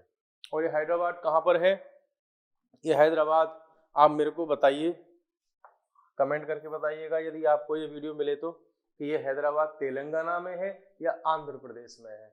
बिकॉज पहले ये आंध्र प्रदेश में हुआ करता था और जब इसका पार्टीशन हुआ हैदराबाद का, तो ये हैदराबाद में रहा कि नहीं रहा, आप एक बार देखिएगा इसको। ठीक है, ये आपके लिए मैं होमवर्क दे रहा हूँ। और एक नई कैपिटल भी बन रही है और वो बन रही है अमरावती। ठीक है, वो भी कैपिटल बन रही है। इन दोनों में से ही एक स्टेट। चलिए नेक्स्ट टॉपिक हमारा है सेंट्रल एडॉप्शन रिसोर्स अथॉरिटी। ये भी इस बार न्यूज में रही बिकॉज सुप्रीम कोर्ट ने काफी डांट लगाई कि इंडिया में जो एडॉप्शन होता है बच्चों का, उसको लेकर के लगभग 30,000 पेरेंट्स वेटिंग में रहते हैं। उनको बच्चे नहीं मिलते, वो एडॉप्ट करना चाहते हैं। तो कितने सारे बच्चों को माता पिता मिल जाएंगे और कितने सारे माता पिताओं को बच्चे मिल जाएंगे। दोनों को एक दूसरे का प्यार मिलेगा, केयर मिलेगा, शेयरिंग होगी, तो ये भी तो अच्छी बात रहेगी। लेकिन इंडिया में क्या होता है कि बहुत ज्यादा डिले होता है एडॉप्शन करवाने के लिए। तो सुप्रीम कोर्ट ने कहा कि ये जो डिले है बहुत खतरनाक है। इंडिया के जो एडॉप्शन रेगुलेशन बॉडी है उसके बेसिस पर, उसके बिहाफ पर, मींस इसको हमें ठीक करना होगा। तो जान लेते हैं इसके बारे में इंपॉर्टेंट पॉइंट्स। ये जो कारा है, सेंट्रल एडॉप्शन रिसोर्स अथॉरिटी, ये एक स्टैट्यूटरी बॉडी है, लीगल बॉडी है, एक प्रॉपर एक एक्ट के थ्रू बनी हुई है। और किसके अंदर काम करती है? ये ministry of women and child development के अंदर काम करती है, गवर्नमेंट ऑफ इंडिया। और ये डेजिग्नेटेड बॉडी है किसके लिए? कि इंटर कंट्री अडॉप्शंस जब भी होंगे तो इसी एजेंसी के थ्रू होंगे।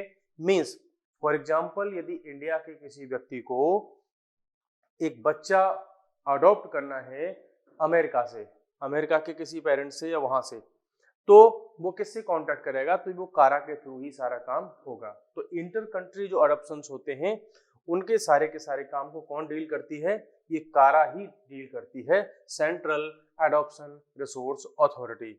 अब हम बात करें तो बच्चों का जो ऑर्फन चिल्ड्रन होते हैं, सरेंडर्ड चिल्ड्रन होते हैं, अबेंडन्ड चिल्ड्रन होते हैं, इनसे रिलेटेड जितना भी इनका अडॉप्शन करना होता है, बच्चे अनाथ हैं क्या हैं, उन सब का कैसे जो है किसी दूसरे पेरेंट्स को उनको दे दिया जाएगा, वो अडॉप्ट कर लेंगे, उन सारे के सारे जो है इश्यूज को, चैलेंजेस को कौन डील करती है?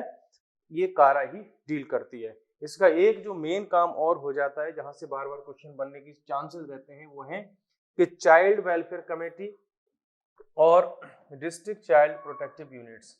ये जो दोनों डिस्ट्रिक्ट लेवल पर, स्टेट लेवल पर जो यूनिट्स होती हैं, इनको भी जो है इनके साथ में भी कोऑर्डिनेशन एंड कोऑपरेशन, इनका रेगुलेशन वगैरह भी कौन करती है? कारा करती है। आपको पता होगा कि डिस्ट्रिक्ट लेवल पर जब बहुत सारे, लोकल लेवल पर बहुत सारे थाने होते हैं, पुलिस स्टेशंस होते हैं, तो उन पुलिस स्टेशंस में जब किसी बच्चे से रिलेटेड इशू होता है, जुवेनाइल से रिलेटेड होता है, कोई बच्चा जो है उसके पेरेंट्स नहीं है, ऐसा कुछ भी होता है, तो इन ऑर्गेनाइजेशन, ये जो इंस्टीट्यूट्स हैं, इन्हीं के कोऑर्डिनेशन में पुलिस काम करती है और उन बच्चों को, उनको रेस्क्यू करती है या रिहेबिलिटेट करती है इन्हीं एजेंसीज के थ्रू। अब आते हैं हम एक नए टॉपिक पर, ये भी काफी न्यूज में रहा, तो इसको भी हम एक्सपेक्ट कर सकते हैं कि आपके एग्जाम में यहाँ से भी कोई क्वेश्चन आ जाए। हमारा मेन मोटिव क्या है कि आप जब एग्जाम में जाए तो आपको कुछ क्वेश्चंस इन पॉइंट से मिल जाए जो कि काफी न्यूज में रहे। इसलिए हम कुछ इंपॉर्टेंट टॉपिक्स को आपके साथ में क्या कर रहे हैं, डिस्कस कर रहे हैं कि आप भले ही स्पीड को थोड़ा सा इंक्रीज करके इनको सुन लें, देख लें, तो शायद आपको वहां से कुछ क्वेश्चंस मिल जाए और हमारा जो ऑब्जेक्टिव है वो सफल हो जाएगा। आदित्य L1 ये क्या है, ये एक मिशन है जो कि इसरो ने इसको लॉन्च किया है। आदित्य का मतलब होता है सन, तो ये सन की स्टडी के लिए क्या है, एक मिशन है। और जब हम L1 की बात करते हैं, इसमें L1 क्या है, तो L1 है लैग्रेंजियन पॉइंट। ठीक है, ये लैग्रेंजियन पॉइंट क्या होते हैं कि स्पेस में कुछ ऐसे पॉइंट होते हैं जहां पर दो बॉडीज के बीच का कोई स्पेस ऐसा होता है जहां पर जो ग्रेविटेशनल पुल फोर्स होता है वो इक्वल हो जाता है। तो कोई ऑब्जर्वेटरी या कोई ऑब्जेक्ट वहां पर क्या कर सकता है, वहां पर एक जगह पर बना रह सकता है, स्पेस में रह सकता है, रुका रह सकता है और वहां से उसकी स्टडी कर सकता है। तो लैग्रेंजियन पॉइंट L1, क्योंकि ये लैग्रेंजियन पॉइंट 5 होते हैं, तो उनमें से ये जो आदित्य L1 है, ये L1 पर इसको क्या किया जाएगा, जो है इसको लोकेट किया जाएगा। इसीलिए इसका नाम क्या रखा गया है, इसका नाम रखा गया है L1। और आदित्य का मतलब होता है सन, सूर्य, उसकी स्टडी के लिए बना हुआ है। इसको लॉन्च किया गया है PSLV C-57 रॉकेट से। तो इसमें इंपॉर्टेंट हो जाता है आपके लिए C-57 इस रॉकेट से। PSLV आप जानते होंगे, पोलर सैटेलाइट लॉन्च व्हीकल, ये एक व्हीकल है, रॉकेट सिस्टम है जिसके थ्रू इसको लॉन्च किया गया है। दूसरी बात क्या इंपॉर्टेंट हो जाती है कि ये पहला स्पेस बेस्ड ऑब्जर्वेटरी होगी इंडिया की, जो स्पेस में रह करके सन की स्टडी करेगी और करीब 1.5 मिलियन किलोमीटर्स के डिस्टेंस से उसको क्या करने वाली है, स्टडी करने वाली है। इस मिशन को पहुंचने में 125 दिन लगने वाले हैं। ये सन के पास तक पहुंचेगा, मींस अभी ये रास्ते में चल रहा होगा जब हम क्लास ले रहे हैं। ठीक है, दूसरी बात क्या है हमारे पास में, और इम्पोर्टेंट पॉइंट क्या हो जाता है कि ये जो मिशन है, ठीक है, इसका जो मेन काम क्या है कि सोलर जो सन है, सन उसकी बहुत सारी लेयर्स हैं, उनमें जैसे कोरोना हो गई, फोटोस्फीयर हो गई, क्रोमोस्फीयर हो गई, और वहां पर चलने वाली जो सोलर विंड्स हैं उनकी स्टडी करना इसका मेन पर्पज रहने वाला है। तो ये आपको इसका पर्पज क्लियर हो गया, आपको पता चल गया कि ये क्या है, व्हाई, वेयर एंड हाउ, ये सारे क्वेश्चंस को आपके आसपास में यहाँ पर आपको देखने को मिल रहे हैं। तो नेक्स्ट अब हम पॉइंट पर आते हैं, इसमें कुछ और भी। तो द सोलर के, अब देखो जब क्वेश्चन वो बनाएगा तो क्वेश्चन कहाँ से बना सकता है कि भाई ये सन की स्टडी के लिए है, तो हो सकता है वो क्वेश्चन बना दे कि ये बताओ कि सन की कौन कौन सी लेयर्स होती हैं। तो सन की लेयर्स को हम इनर लेयर और आउटर लेयर में डिवाइड कर सकते हैं। ठीक है, तो इनर लेयर कौन कौन सी हो गई, कोर, रेडिएटिव जोन और कन्वेक्शन जोन। ये तीन जो लेयर हैं सन की, ये कैसी हैं, ये इनर लेयर्स हैं। और आउटर लेयर में हो गया फोटोस्फीयर, क्रोमोस्फीयर और कोरोना। ठीक है, ये कोरोना कोविड वाला नहीं है। तो देखो टोटल कितनी हो गई, 1 2 3 और आपका 4 5 और 6, ये 6 लेयर्स हैं सन की, जिनको हम कहते हैं, जिनकी स्टडी पर इसका फोकस करने वाला है, आउटर, स्पेशली आउटर लेयर्स को। कुछ क्वेश्चंस देख लेते हैं यहाँ से क्या क्या आपको और कुछ बन सकता है। तो देखो ये सन का क्या हो गया, आपके पास में स्ट्रक्चर हो गया कि सन के जो इनर पार्ट को हम कोर बोल देते हैं, उससे और बाहर की तरफ चलेंगे तो हमको रेडिएटिव जोन मिलेगा, और उससे और बाहर आएंगे तो हम कन्वेक्शन जोन मिलेगा। ये इनर लेयर्स की बात हो रही। और बाहर की तरफ यदि हम आएंगे तो हमको फोटोस्फीयर मिलेगा, और बाहर आएंगे तो क्रोमोस्फीयर मिलेगा, और बिल्कुल ही बाहर आ जाएंगे तो कोरोना मिलेगा, जो सन की एक आभा जैसी बनी हुई होती है वो। अब कई बार क्वेश्चन पूछ लेता है कि भाई ये सन स्पॉट्स क्या होते हैं। तो सन में ही कई बार ऐसा होता है कि कुछ जगहों पर टेम्परेचर कम हो जाता है, तो वो जगह ऐसी दिखाई पड़ने लगती है जैसे कि धब्बा है। ठीक है, कोई स्पॉट है, क्योंकि वहां का टेम्परेचर कम होता है तो वो जगह थोड़ी सी ब्लैंक या काली दिखाई पड़ती है, उन्हीं को हम क्या बोल देते हैं, सोलर स्पॉट्स बोल देते हैं। ये यहाँ से आपको क्लियर हो गया। चलिए आगे बढ़ते हैं, थोड़ा सा और कुछ पॉइंट्स, यहाँ से कुछ क्वेश्चन देख लेते हैं कि which one of the following is not related to the parts of the sun. Sun के पार्ट से कौन रिलेट नहीं करता है, कोर करता है, इनर पार्ट है, रेडिएटिव जोन इनर पार्ट है, कन्वेक्टिव जोन इनर पार्ट है, क्रस्ट ये नहीं है। क्रस्ट तो अर्थ का ही एक लेयर है, जैसे हम कहते हैं ना कि अर्थ में कि सबसे ऊपर की लेयर कौन सी हो गई, क्रस्ट, फिर उसके नीचे की लेयर कौन सी हो गई, मेंटल, और उसके नीचे की लेयर को हम क्या बोल देते हैं, कोर। ठीक है, तो क्रस्ट जो है सन से रिलेटेड नहीं है, ये अर्थ से रिलेटेड है। Which one of the following is not the outer layer of the sun, outer layer नहीं है, देखो नहीं पूछा है तो नहीं, तो कौन सी नहीं है, देखो कोर, कोर तो इनर लेयर है, तो आंसर हमको मिल गया। बाकी ये सब क्या है, फोटोस्फीयर, क्रोमोस्फीयर और कोरोना, ये क्या है, आउटर लेयर्स है, ध्यान रखना है आपको।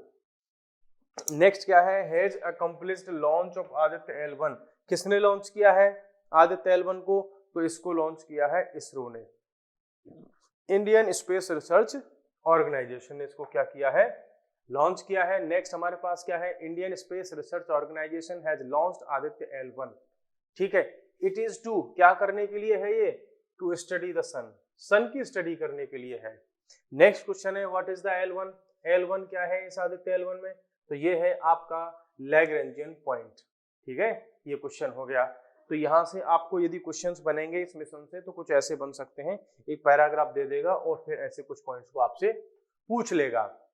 ये न्यूज छठ पूजा ये भी काफी न्यूज में रही है, ठीक है, और मीन्स जो है दिल्ली विल्ली में उसके आसपास में तो बहुत ज्यादा इसका हाइप रहता है, तो इसको थोड़ा सा जान लेते हैं। अगर कल्चर से रिलेटेड कोई पैराग्राफ डाल दे और वो पूछ ले, तो ये मेनली मनाया जाता है बिहार, उत्तर प्रदेश, झारखंड, वेस्ट बंगाल के आसपास के स्टेट्स में, ठीक है। यदि ये चारों एक साथ हों तो बिहार को हम सेलेक्ट करेंगे, ठीक है, और यदि फिर और मीन्स जैसे आपको कर्नाटक, केरल, तमिलनाडु वो सब दे दे तो इनमें से कोई एक ऑप्शन हो, किसी को भी हम सेलेक्ट कर सकते हैं, इवन दिल्ली को भी सिलेक्ट कर सकते हैं। यदि वहां वो ऑप्शन में दे दे कि कर्नाटक, केरल और तमिलनाडु और साथ में दे दे दिल्ली, तो दिल्ली हमारा करेक्ट आंसर होगा, ठीक है, क्योंकि नॉर्थ इंडिया में ये मनाया जाता है। अब छठ पूजा की जब हम बात करते हैं तो गॉड सूर्य के लिए और उनकी सिस्टर षष्ठी देवी को ये क्या होता है, डेडिकेटेड होता है। और इसमें ये ध्यान रखने वाली बात है कि कोई भी मूर्ति पूजन नहीं होता, इसमें किसी आइडल की वर्शिप नहीं करते, बल्कि नेचर की वर्शिप इसमें होती है, सन की वर्शिप होती है, because sun is the ultimate source of energy for the earth, क्योंकि सन के थ्रू जो सन की जो रेज आती हैं वो फोटोसिंथेसिस की प्रोसेस होती है, उसे प्लांट्स जो है हमको ऑक्सीजन देते हैं, वो फूड बनाते हैं और उन प्लांट्स के फूड को फिर हम कंज्यूम करते हैं। और ये दीपावली के बाद मनाया जाता है, जब दीपावली जो है एंड हो रही होती है तो छठ पूजा स्टार्ट हो जाती है, ठीक है। तो इसमें एक बात और ध्यान रखने वाली बात है कि इसमें राइजिंग सन और जो सनसेट होता है, सनराइज और सनसेट दोनों की ही पूजा होती है। तो कई बार आपने देखा होगा कि ज्यादातर केस में उगते हुए सूर्य की पूजा होती है, लेकिन इसमें डूबते हुए सन की भी पूजा होती है, ये बात आपको ध्यान रखनी है। नेक्स्ट क्या है, Chhath Puja is the festival of which one of the states, तो यहाँ पर देखो बिहार क्लियर दिख रहा है। Recently new Chhath Puja is dedicated to which god, तो लॉर्ड सन और उनकी सिस्टर षष्ठी को ये क्या है, डेडिकेटेड है। छठ पूजा डेडिकेटेड टू विच गॉड, ये क्वेश्चन रिपीट हो गया है, आगे बढ़ जाते हैं।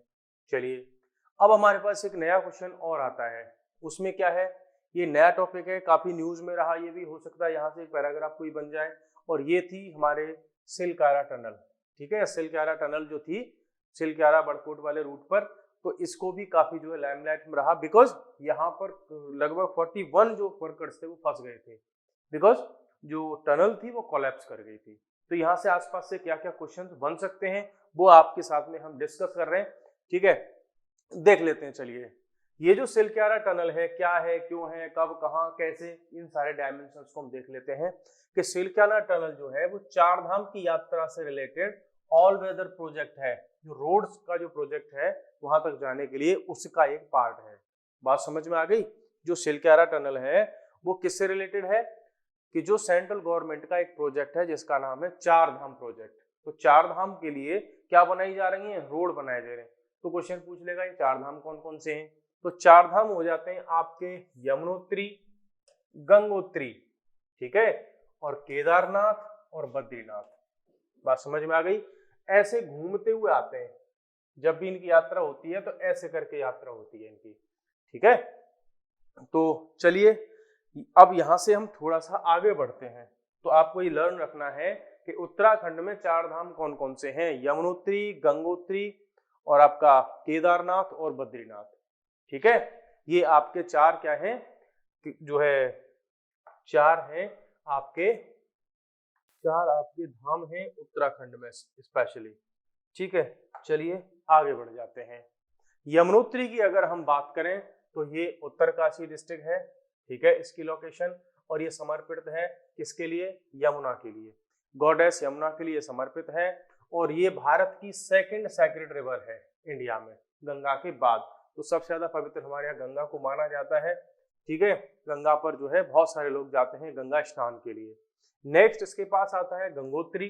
गंगोत्री ये वो जगह है, उत्तरकाशी डिस्ट्रिक्ट में है। डिस्ट्रिक्ट याद रखने की आपको जरूरत नहीं है, ये माँ गंगा को समर्पित है और भारत की सबसे महत्वपूर्ण, सबसे इंपॉर्टेंट और सबसे सैक्रेड क्या है, ये रिवर है सारे, अगर हम रिवर्स में कंपेयर करें तो। उसके बाद आता है आपका केदारनाथ धाम। केदारनाथ धाम रुद्रप्रयाग में है। रुद्र का मतलब है शिव और केदार का मतलब भी क्या है, शिव।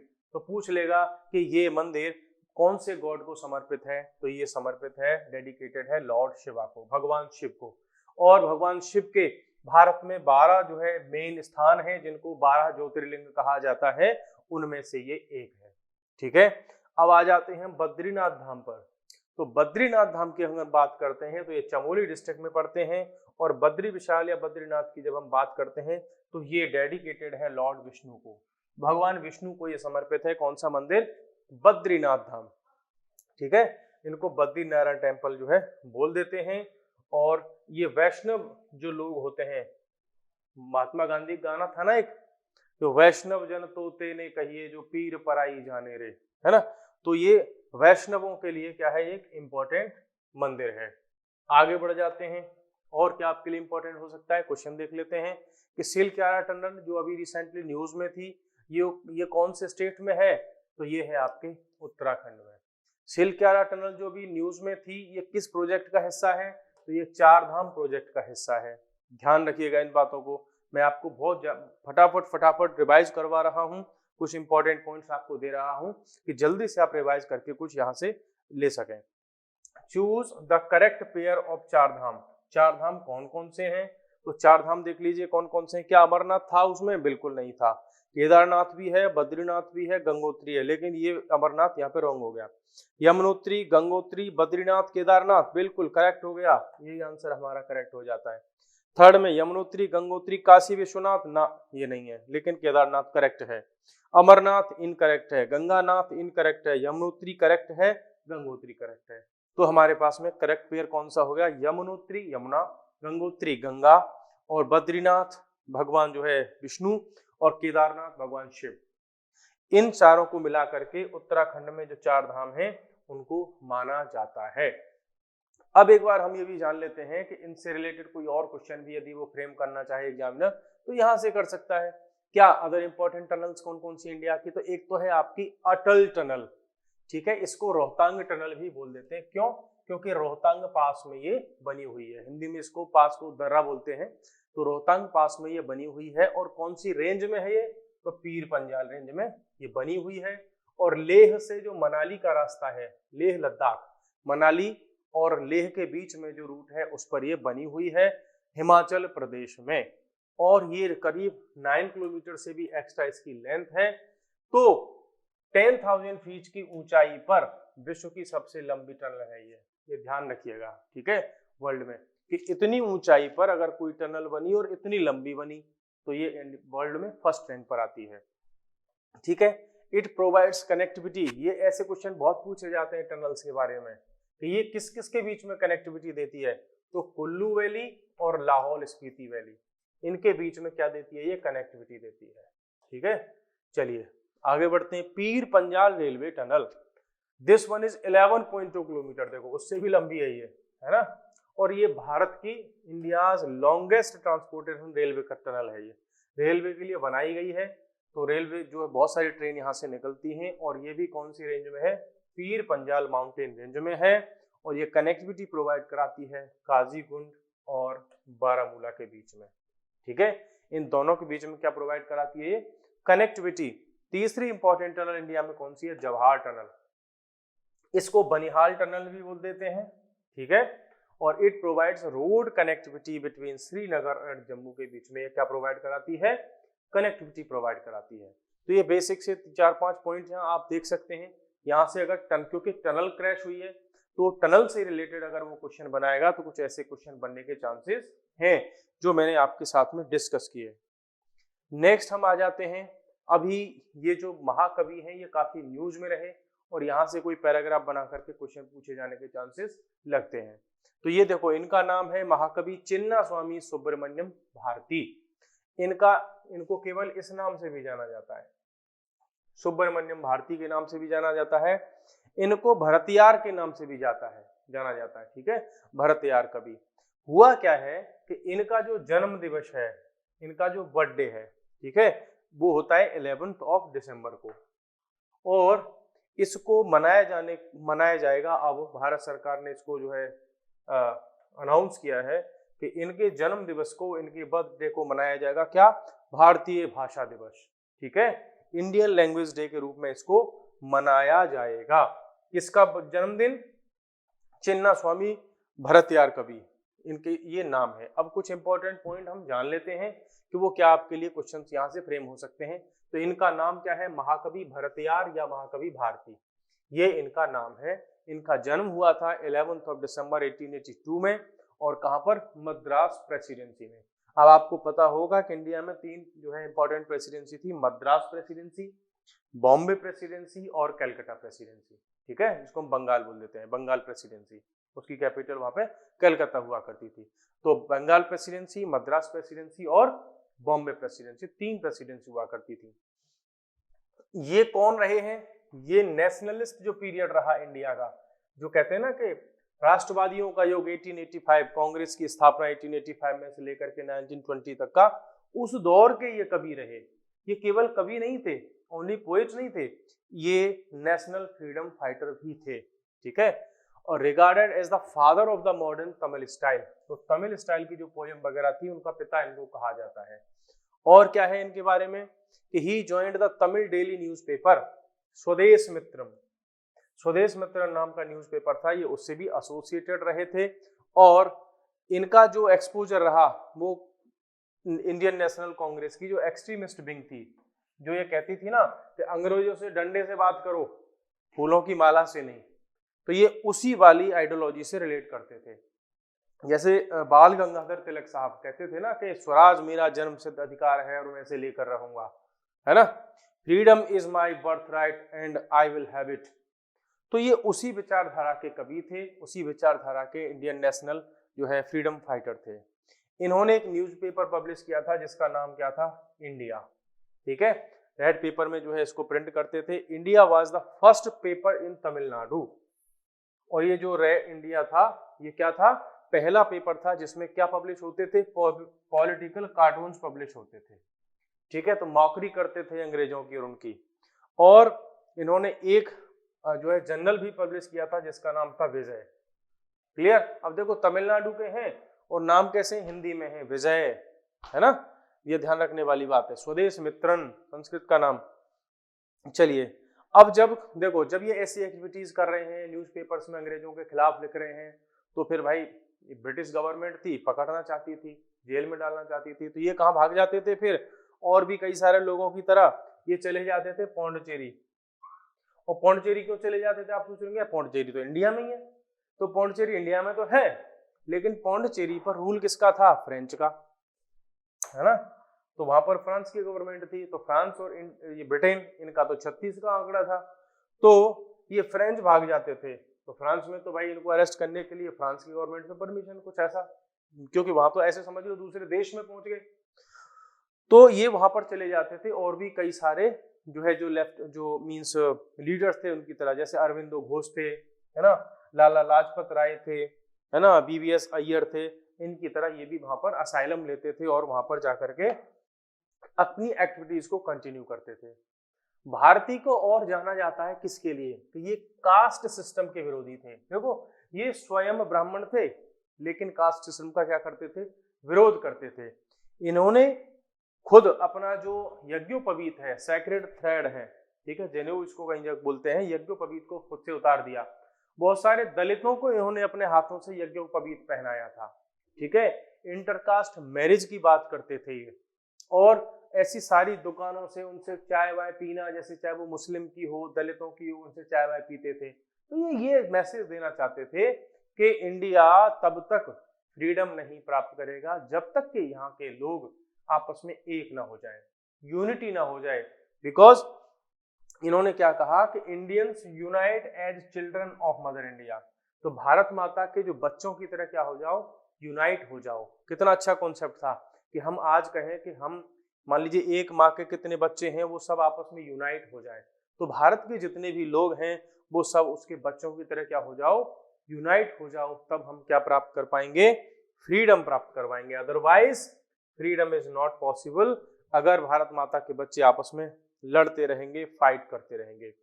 इन्होंने वुमेन्स के राइट्स की बात की, जेंडर इक्वालिटी की बात की, महिलाओं के इमेंसिपेशन, वुमेन इमेंसिपेशन की बात की, और चाइल्ड मैरिज का इन्होंने अपोज किया, डाउरी का अपोज किया, और विडो री मैरिज को सपोर्ट किया। इन्होंने विधवाओं की शादी को इन्होंने सपोर्ट किया, ठीक है।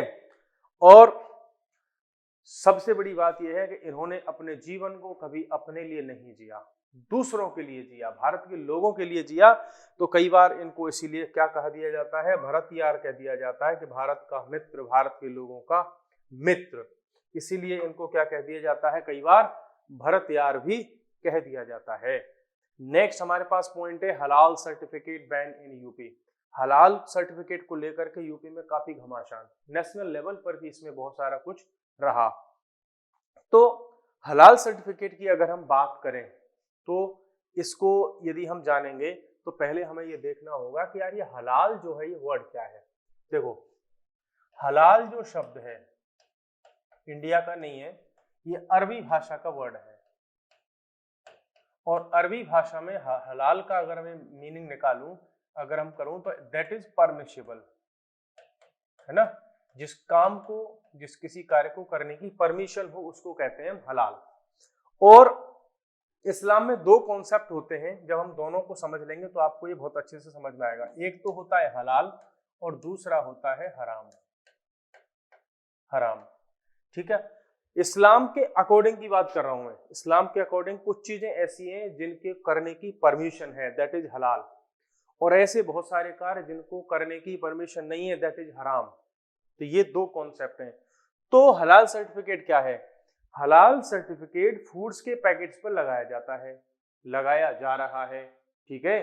और जब वो हलाल सर्टिफिकेट लग जाता है तो उससे ये क्लियर हो जाता है कि ये वाला फूड जो है मुसलमानों के लिए खाने के लिए क्या है, उपयुक्त है।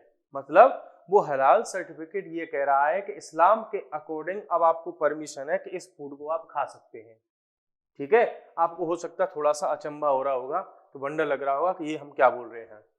जब हलाल सर्टिफिकेट की बात आती है तो हलाल सर्टिफिकेट दो पॉइंट की तरफ हम इसको ले जा सकते हैं।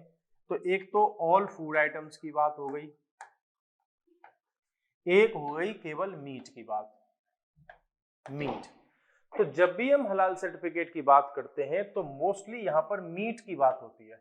आपने कई बार गली, मोहल्ले, चौराहे, उनमें आसपास में जब मीट की शॉप देखी होंगी, एक साइड में आपने हमेशा वहां उसके साइड में लिखा देखा होगा हलाल, हलाल मीट। मतलब वहां पर ये बता रहे हैं कि उस मीट को जब प्रिपेयर किया गया है तो इस्लामिक तरीके से क्या किया गया है, उस मीट को तैयार किया गया है। तो मीट को इस्लामिक तरीके से तैयार करने का क्या तरीका है? वो तरीका ये है कि जब मान लीजिए कि आपके पास में कोई एक जीव है, पक्षी है कोई, आपने उसको कट करना है, उसको किल करना है, तो दो तरीके हैं आपके पास में। एक तो इस पक्षी को आप एक ही बार में कट किया, झटके से खत्म, ऐसे मीट को कहा जाता है झटका मीट। दूसरी तरफ इस पक्षी की गर्दन को आपने आधा कट कर दिया और आधा लटकता हुआ छोड़ दिया, ठीक है। इस मेथड को कहा जाता है हलाल, ठीक है। तो मीट के पैकेट्स पर जब भी हलाल का सर्टिफिकेट था तो मतलब उस जानवर को कैसे काटा गया है, उसकी गर्दन को आधा काट करके उसको लटकता हुआ छोड़ दिया गया। अब इसमें आप खुद से आइडिया लगा लीजिए कि यदि इसको आधा मरा हुआ छोड़ दिया जाएगा तो तड़पेगा कि नहीं तड़पेगा, उसके क्या क्या कॉन्सिक्वेंसेस हो सकते हैं, उस डिटेल में मैं नहीं जाऊंगा। तो ये दो तरीके हैं। अब हो क्या रहा था कि जो फूड के प्रोडक्ट पैकेट्स थे उन पर जो हलाल के सर्टिफिकेट आ रहे थे वो फेक सर्टिफिकेट भी आ रहे थे।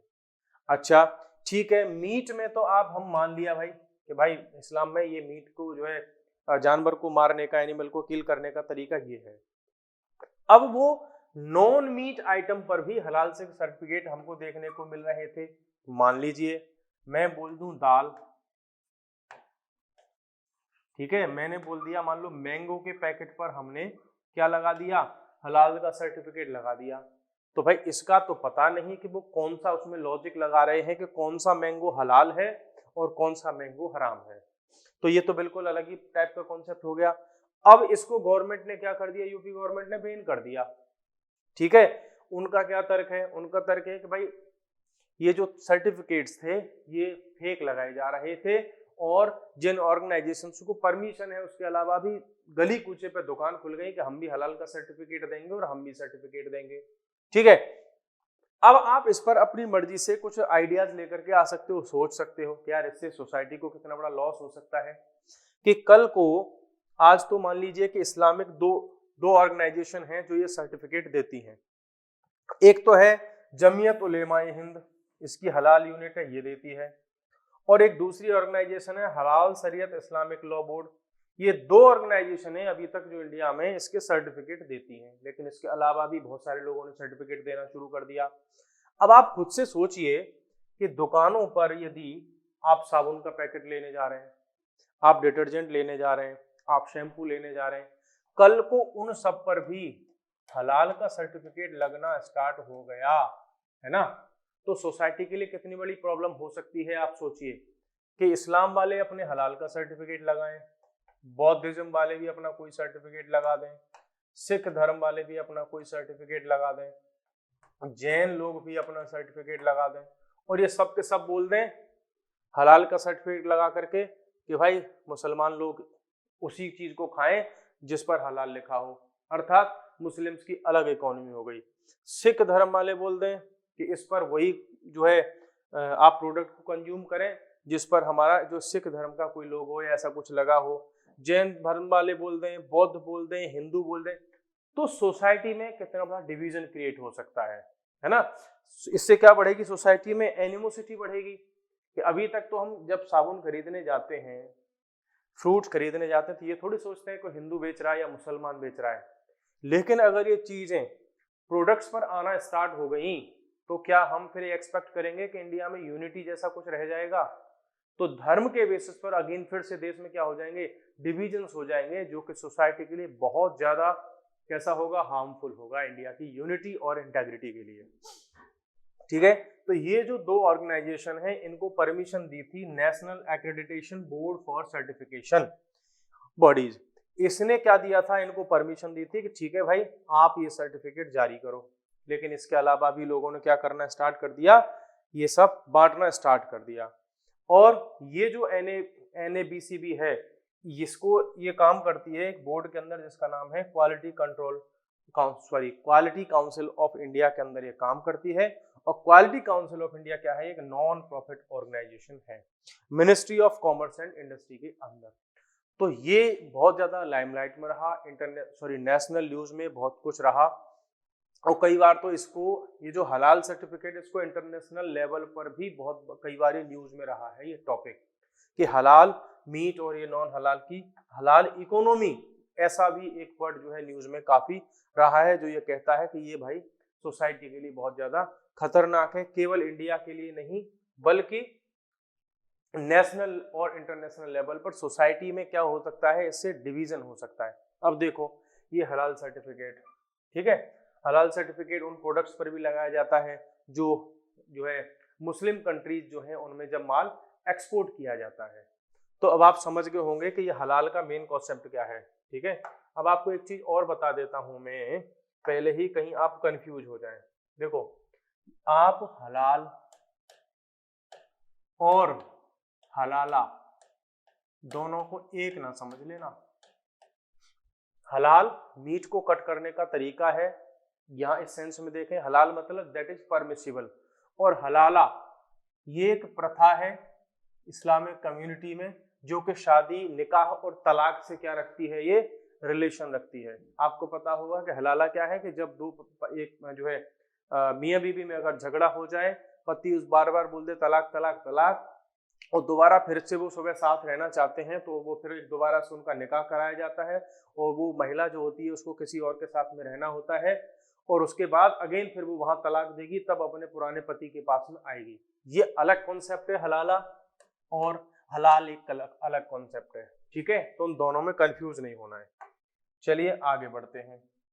अभी न्यूज में रहा है हमारे पास में क्या, 16th फाइनेंस कमीशन, 16वां वित्त आयोग, ये अभी काफी न्यूज में रहा है, तो थोड़ा सा इसके बारे में भी हम फटाफट जान लेते हैं कि यहाँ से क्वेश्चन आने के चांसेस हैं।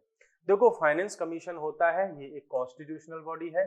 संविधान में, कॉन्स्टिट्यूशन में इसके बाकायदा प्रोविजन दिए गए हैं, और एवरी 5 ईयर में इसका क्या होता है, कॉन्स्टिट्यूशन होता है। कौन करता है इसका कॉन्स्टिट्यूशन? करता है प्रेसिडेंट ऑफ इंडिया। आर्टिकल कौन सा है, 280। ये ध्यान रखने की वाली बात है, यहाँ से क्वेश्चन बन सकता है। इसका मेन कंसर्न क्या है, sharing and distribution of revenue. Means Bharat सरकार और जो स्टेट गवर्नमेंट्स हैं उनके बीच में जो रेवेन्यू का डिस्ट्रीब्यूशन कैसे होगा, उनकी शेयरिंग कैसे होगी, उस सब से रिलेटेड फॉर्मूला वगैरह ये कौन सजेस्ट करता है, ये फाइनेंस कमीशन सजेस्ट करता है। तो अब तक 15th फाइनेंस कमीशन चल रहा है, 16 वाले का क्या हुआ है, जो है इसका कॉन्स्टिट्यूशन हो रहा है, बाकी डिटेल अभी बाद में आएंगे। पहला जो फाइनेंस कमीशन था इसकी हम बात कर लेते हैं, तो 1951 में बनाया गया था, और ये एक एक्ट के थ्रू बनाया गया था उस समय पर। ठीक है, finance commission miscellaneous provisions act 1951। और ये किसके अंदर काम करता है, इसी के अंदर काम करता है जो टर्म्स ऑफ रेफरेंस इसको मिलते हैं। जब फाइनेंस कमीशन बनाया जाता है तो उनको बताया जाता है कि आप इन इन चीजों पर, इन पॉइंट्स पर, इन टॉपिक्स पर आपको क्या करना है, स्टडी करनी है, और हमको अपनी एडवाइस जो है रिकमेंड करनी है। ठीक है, बाकी जो भी इसकी अपॉइंटमेंट, क्वालिफिकेशन वगैरह जो सब होती है, तो उसी समय पर क्या हो जाती है, डिसाइड होती है कि कैसा टर्म्स ऑफ रेफरेंस उनका है। इसमें क्या क्या होता है, एक मेंबर होता है, एक चेयरमैन होते हैं, और 4 इसके क्या होते हैं, अदर मेंबर्स होते हैं। तो टोटल 5 मेंबर की ये एक बॉडी होती है। देख लेते हैं कुछ अदर पॉइंट्स। क्वालिफिकेशन क्या होती है इसके चेयरपर्सन और मेंबर्स की। ठीक है, जो चेयरमैन होता है वो कैसे लोगों में से सिलेक्ट किया जाता है, पर्सन जो है अमाउंट्स कैसे, जिनको एक्सपीरियंस हो पब्लिक अफेयर्स का, उनमें से किसी एक को क्या बना देते हैं, ये चेयरमैन बना देते हैं। जैसे आईएएस ऑफिसर्स हो गए, आईएफएस हो गए, जो है सॉरी आईआरएस, रेवेन्यू सर्विस वगैरह, उनसे रिलेटेड को क्या बना देते हैं, चेयरमैन। और बाकी के जो 4 मेंबर होते हैं उनको क्या, भाई ये वाली उनकी क्या होती हैं, कंडीशंस होती हैं। ठीक है, कि जैसे या तो वो जज हो, हाई कोर्ट का जज अपॉइंट होने की क्या हो, उसके अंदर क्वालिफिकेशन हो, या उसको फाइनेंस की और अकाउंट्स की स्पेशल नॉलेज हो, गवर्नमेंट की फाइनेंस और अकाउंट की, या उसने बहुत ज्यादा एक्सपीरियंस ले रखा हो फाइनेंशियल मैटर्स में और एडमिनिस्ट्रेशन में। ठीक है, या उसको स्पेशल नॉलेज हो इकोनॉमिक्स की। तो इनमें से कोई एक कंडीशन वो फुलफिल करते हैं, उसके बेसिस पर उनको क्या बनाया जाता है, फाइनेंस कमीशन का मेंबर बनाया जाता है। ठीक है, और कुछ पॉइंट जान लेते हैं जहां से क्वेश्चन हर बार बनने के चांसेस रहते हैं कि की फंक्शन क्या है, कि sharing central taxes with states. कैसे शेयर करेंगे, मींस कितने % टैक्स को सेंट्रल गवर्नमेंट रखेगी और कितने स्टेट्स को देगी, इस पर भी अपने सजेशन देता है। जो सेंट्रल ग्रांट्स होती हैं स्टेट्स को कितनी मिलनी चाहिए, कैसे मिलनी चाहिए, किस बेसिस पे मिलनी चाहिए, वो सब ये सजेस्ट करता है। और फाइनेंस जो स्टेट्स के हैं उनको कैसे इम्प्रूव हम कर सकते हैं, उस पर अपने सजेशन देता है। और कोई ऐसा मैटर जिसको प्रेसिडेंट कहे कि आपको इस चीज पर भी सलाह देनी है, तो उस पर भी क्या करते हैं, अपनी रिकमेंडेशंस देते हैं। ठीक है, स्टेट्स के बीच में कुछ भी जैसे वर्टिकल इम्बैलेंसेस होते हैं, मींस सेंट्रल गवर्नमेंट से कम शेयर आ रहा है उनके पास में, या और ज्यादा आना चाहिए, या स्टेट के बीच में कैसे जो टैक्स डिसाइड होगा, उन सब को लेकर के भी ये क्या करते हैं, अपनी रिकमेंडेशन देते हैं। एक बात ध्यान रखने की ये है कि फाइनेंस कमीशन की जो रिकमेंडेशंस होती हैं वो एडवाइजरी होती हैं, गवर्नमेंट पर बाइंडिंग नहीं होती कि गवर्नमेंट मानेगी ही मानेगी, ऐसा नहीं होता। ठीक है, हमको क्यों जरूरत है फाइनेंस कमीशन की, कि देखो डिवीजन ऑफ पावर इंडिया में है, कि सेंट्रल गवर्नमेंट को कुछ पावर्स हैं, स्टेट को कुछ हैं। अब उन दोनों के बीच में जो फाइनेंस है, जो टैक्स रेवेन्यू होता है, नॉन टैक्स रेवेन्यू होता है, उसको शेयर कैसे किया जाए, उसकी प्रॉब्लम्स हमेशा आती है। तो उन सारी समस्याओं पर अपनी रिकमेंडेशन देने के लिए कौन बनाया जाता है, फाइनेंस कमीशन बनाया जाता है। ये इसका हमको मेन रिक्वायरमेंट इसकी होती है। अच्छा, नेक्स्ट अब हम बात करते हैं एक चीज और आपके पास में होगी यहाँ पर कि फाइनेंस कमीशन के कुछ मेन पॉइंट जहां से आपको क्वेश्चन मिल सकते हैं। पहला, फाइनेंस कमीशन 1952 से 57 के लिए बना था और केसी नियोगी इसके कौन थे, चेयरमैन थे। सेकंड को कई बार पूछ लेते हैं तो के संथानम इसके चेयरमैन थे। अभी जो करंट में चल रहा है उसके चेयरमैन है एन के सिंह। ठीक है, इन तीन को याद रख लीजिएगा कि कौन कौन इसके चेयरमैन हैं। आर्टिकल आपको पता होना चाहिए 280। कॉन्स्टिट्यूट कौन करता है, प्रेसिडेंट ऑफ इंडिया करता है। और ये इसकी क्वालिफिकेशंस हैं, मैं अभी आपको बता ही चुका हूं। और इसके पास में पावर होती है एक सिविल कोर्ट के बराबर, जो सिविल प्रोसीजर कोड में दिया गया है। एक सिविल कोर्ट के पास जितनी पावर्स होती हैं वो इसके पास में भी होती हैं। और इसका मेन काम क्या है कि सेंट्रल और state government, state to state government, ठीक है, इनके बीच में जो टैक्स का, रेवेन्यू का कैसे शेयर होगा उस पर ये अपने फॉर्मूला क्या करता है, सजेस्ट करता है। कौन, फाइनेंस कमीशन। क्वेश्चन देख लेते हैं जरा इस पर हम कि with respect to the finance commission consider the following statements. तो finance commission is a non constitutional body, नहीं, ये कॉन्स्टिट्यूशनल बॉडी है, तो ये इनकरेक्ट हो गया।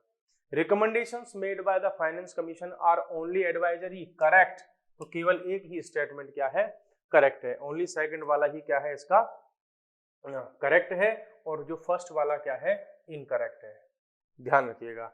When is the report submitted by the Finance Commission available in the public domain? जब ये रिपोर्ट अपनी सबमिट करता है तो पब्लिक डोमेन में कब आती है, तो ये पब्लिक डोमेन में तब आती है जब इस रिपोर्ट को पार्लियामेंट में पेश कर दिया जाता है। फिर वहां से ये पब्लिक डोमेन में न्यूज़पेपर वगैरह में आना स्टार्ट हो जाती है।